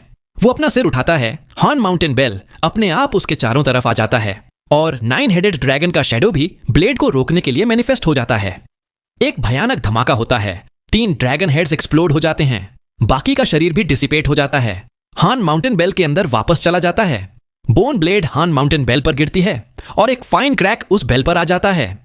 जैसे ही क्रैक आता है, हॉर्न माउंटेन बेल तेजी से छोटा होता है सूमिंग के शरीर में वापस चला जाता है और बोन ब्लेड की ताकत थोड़ी कम हो जाती है, लेकिन अब भी उसमें जबरदस्त किलिंग इंटेंट है। सिमासिन का शरीर अब भी 2 टुकड़े है, लेकिन उसकी लाइफ फोर्स अब गिर नहीं रही, बल्कि इनविजिबल वेव्स के थ्रू वापस आने लगी है। उसका शरीर धीरे धीरे रिकवर हो रहा है, लेकिन अब रिकवरी पहले जितनी तेज नहीं है। सिमासिन चिल्लाता है, सूमिंग, तू गॉड ऑफ बर्जर्कर्स की बोन ब्लेड के नीचे जरूर मरेगा। वो पीछे हटकर आसमान की तरफ पागलों की तरह हंसने लगता है। आंखों में नफरत है और पूरा एरिया कोलैप्स हो रहा है। समुंदर का पानी गॉड ऑफ बर्जर्कर्स के लेफ्ट हैंड को डूब रहा है। सूमिंग ठंडी मुस्कुराहट के साथ बोलता है, इतना पक्का मत समझ। अब ब्लेड एक पल में सूमिंग के बिल्कुल पास आ जाती है। वो अपना राइट हाथ उठाता है और उस पर एक मेडिसिनल कॉल्ड्रन मैनिफेस्ट हो जाता है। ये वही कॉल्ड्रन है जिससे वो अपनी मेडिसिन बनाता था, लेकिन ये भी एक सेक्रेड आइटम है ग्रेट यू डायनेस्टी का, पूरे बर्जर्कर ट्राइब का। एक और जबरदस्त धमाका होता है। कॉल्ड्रन ब्लेड से टकराता है, कॉल्ड्रन पर क्रैक आ जाता है, लेकिन ब्लेड भी एक पल के लिए फ्रीज हो जाती है। इसी वक्त सूमिंग अपना लेफ्ट हाथ उठाता है, हवा में पकड़ बनाता है और एक स्पाइक्ड क्लब मैनिफेस्ट हो जाता है। वो कॉल्ड्रन हटाकर क्लब से ब्लेड पर जोर से अटैक करता है। क्लब और ब्लेड की टक्कर से पूरा एरिया हिल उठता है। आइस और भी ज्यादा टूटकर गिरने लगती है और समुद्र का पानी और तेज अंदर आता है। लेकिन यह टक्कर क्लब के लिए आखिरी साबित होती है। क्लब टुकड़े टुकड़े होकर बिखर जाता है और अब ब्लेड की स्पीड और स्ट्रेंथ भी कम हो चुकी है, लेकिन अब भी वो सूमिंग के ऊपर आ रही है। सूमिंग अपने दोनों हाथ से बिना किसी एन्चेंटेड ट्रेजर के उस ब्लेड को पकड़ लेता है, एक जोर की गरज के साथ। उसका शरीर कांप उठता है, लेकिन वो ब्लेड को रोक लेता है, सिर्फ 7 इंच अपने सिर के ऊपर। वेल, यहां तक आ गए। मैं आपसे पूछना चाहूंगा कि कैसी लगी आपको ये वाली वीडियो। मुझे पता तो नहीं है, पर इतना जानता हूं कि कहीं ना कहीं जरूर से पसंद आई होगी। और अगर पसंद आई है तो आप सपोर्ट करने के लिए सब कुछ कर सकते हैं। लाइक कर दीजिए, सब्सक्राइब करके हमारी छोटी सी फैमिली का हिस्सा बन जाइए और शेयर भी कर सकते हैं। और हाँ, पहले से ही माफी चाहूंगा अगर कभी वीडियो ना आए तो, क्योंकि यार कुछ प्रॉब्लम्स आ जाते हैं जिसका आप कुछ नहीं कर सकते। बट मैं आप सभी का शुक्रगुजार हूं कि आप लोग मुझ जैसे छोटे यूट्यूबर को सपोर्ट कर रहे हो। साथ ही अगर वीडियो देखकर आपको लगे कि आप मुझे कुछ सजेशन दे सकते हो तो यूट्यूब का कमेंट ऑप्शन आपके लिए ही है। आपके सजेशन को पढ़कर मैं पूरी मेहनत से और इंप्रूव करने की कोशिश करूंगा। ठीक है, मुझे बस इतना ही कहना था। लेकिन जाने से पहले आप कमेंट में बता सकते हैं कि इस वीडियो का कौन सा सीन आपको सबसे ज्यादा पसंद आया। मिलते हैं नेक्स्ट वीडियो में, तब तक के लिए राधे राधे।